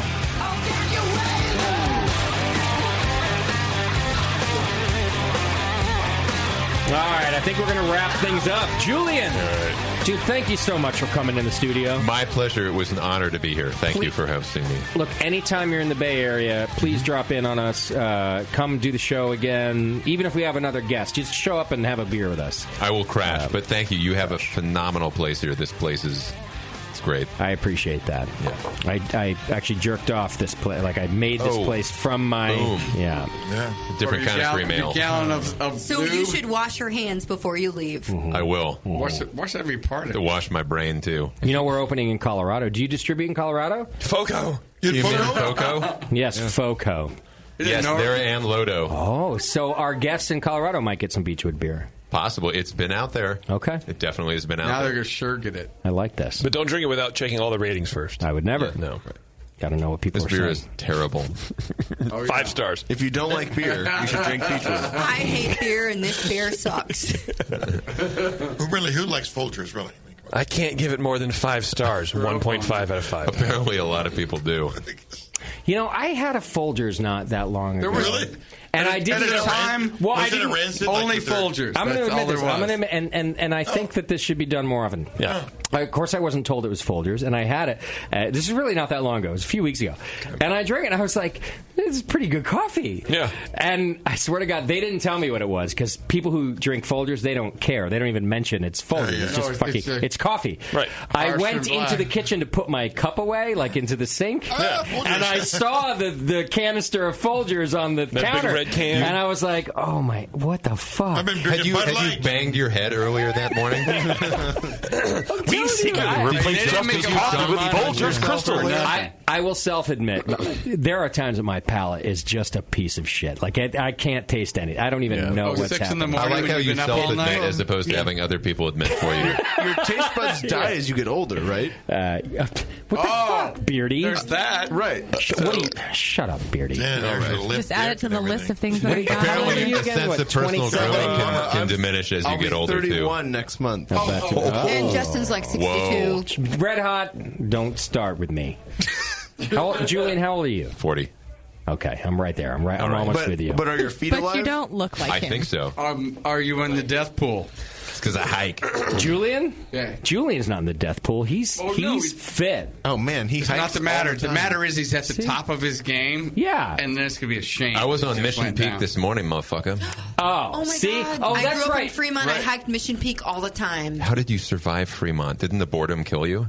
Well, it was a long, long time ago because I'm older than you. Okay. But Mission Peak, glorious, glorious, glorious. Yeah, it is. It is. Mount Diablo's real good too, man. Do you like? Yeah, that's a great peak. It's a good hike.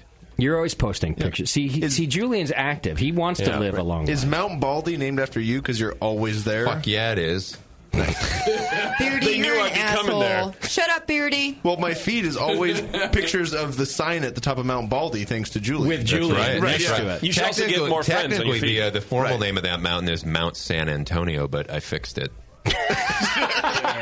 I fixed it. Yeah. I've hiked it. Multi-talented. Then I went bald. Yeah, all right. Julian Shrago from Beachwood Brewing Company, thanks so much for being here. Yes. Hey, thank you guys. It was my pleasure. An honor. Wow. The beer was really good. The information was even better, so I know our listeners will appreciate that. Please do come back anytime. We're off next week. Yay! Yes! We don't have to work on a Monday. Oh, man, I get a beer week. It's President's Day, Yes! Tasty. Oh, yeah. Celebrate our president. It's a very Next week? important day. What's the date? I'll be doing that shit.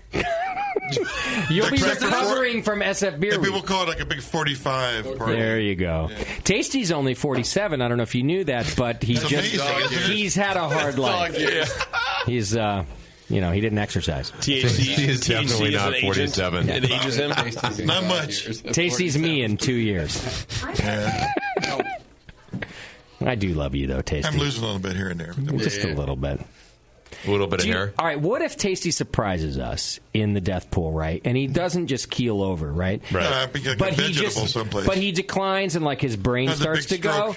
Because you know how I am, like I'm really Do we loyal. count him as dead? Well, what I'm saying is I won't say no to him still coming on the show because I don't know how to do. So what if he still wants to, and he just sits there staring off into the distance? Who am I? Why am I making here? random. Oh, you're right. I'm So the last describing 5 Doc. years, yeah. He'll be drooling. Shit, I did just describe Doc.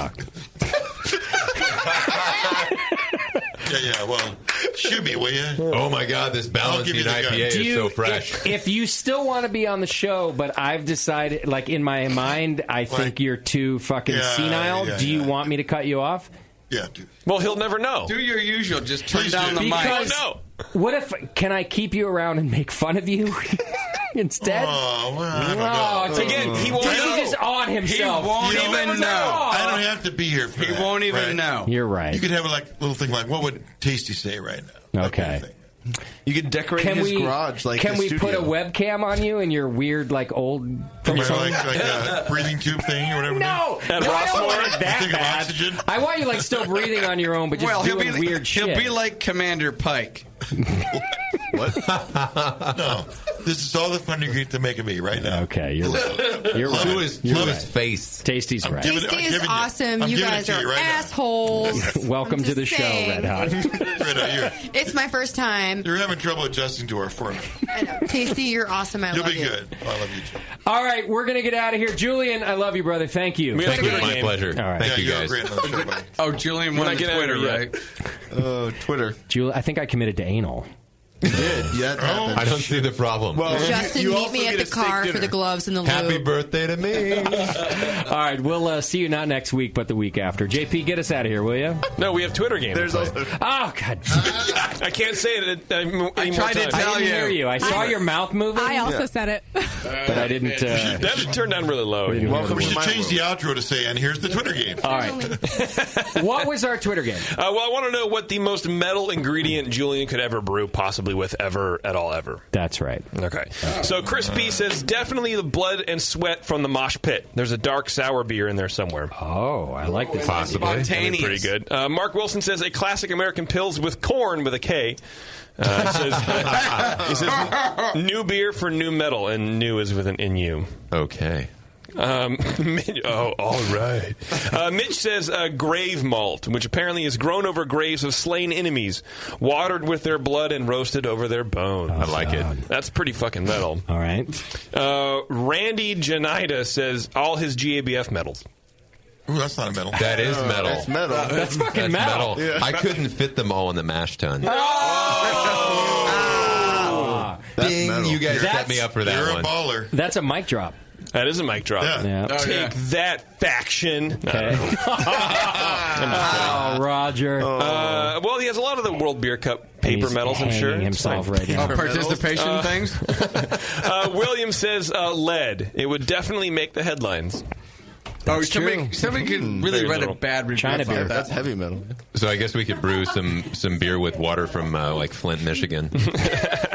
Oh, that would be metal. That'd be good. Oh, that would be. Heavy metal. CJ Barr says, with Nathan Homebrew playing a kick-ass solo while Warren shaves his beard into the kettle. Oh.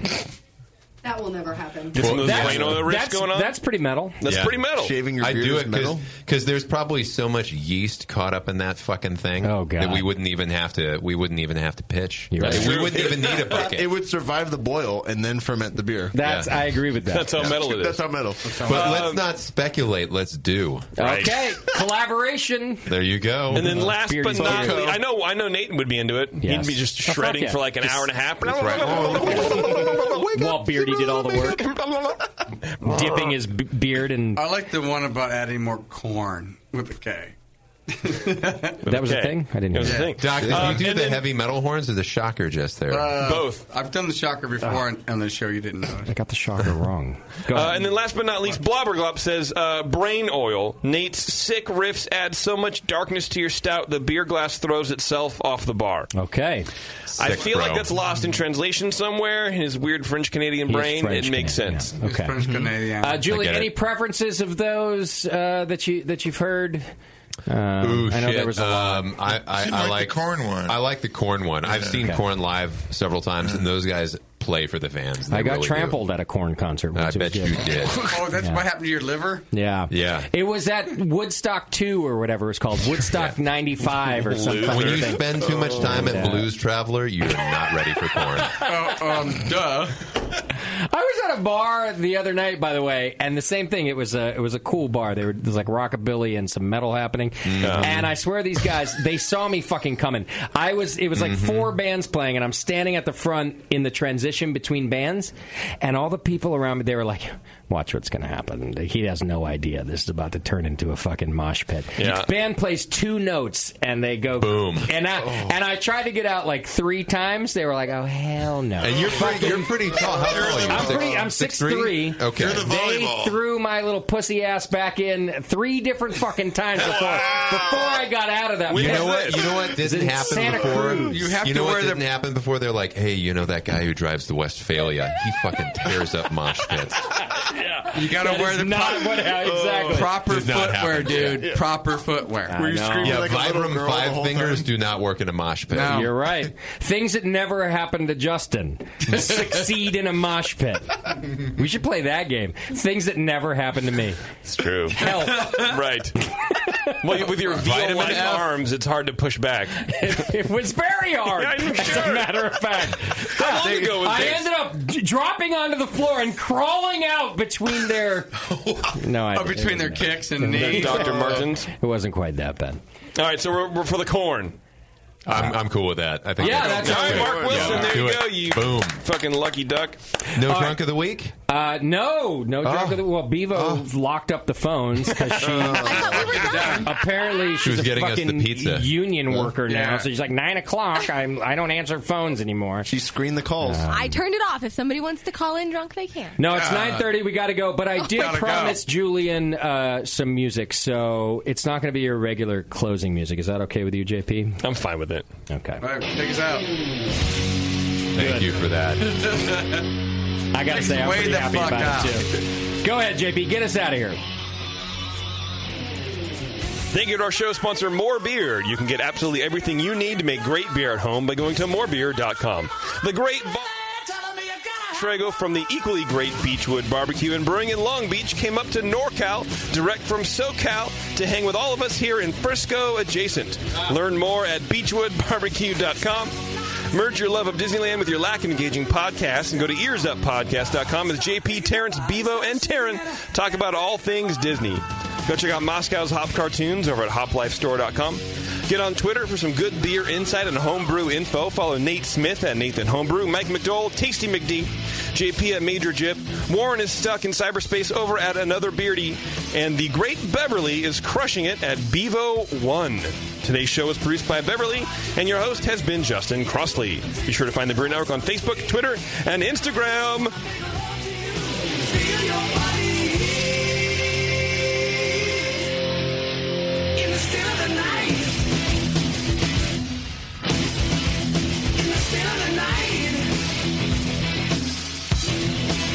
Over here, baby.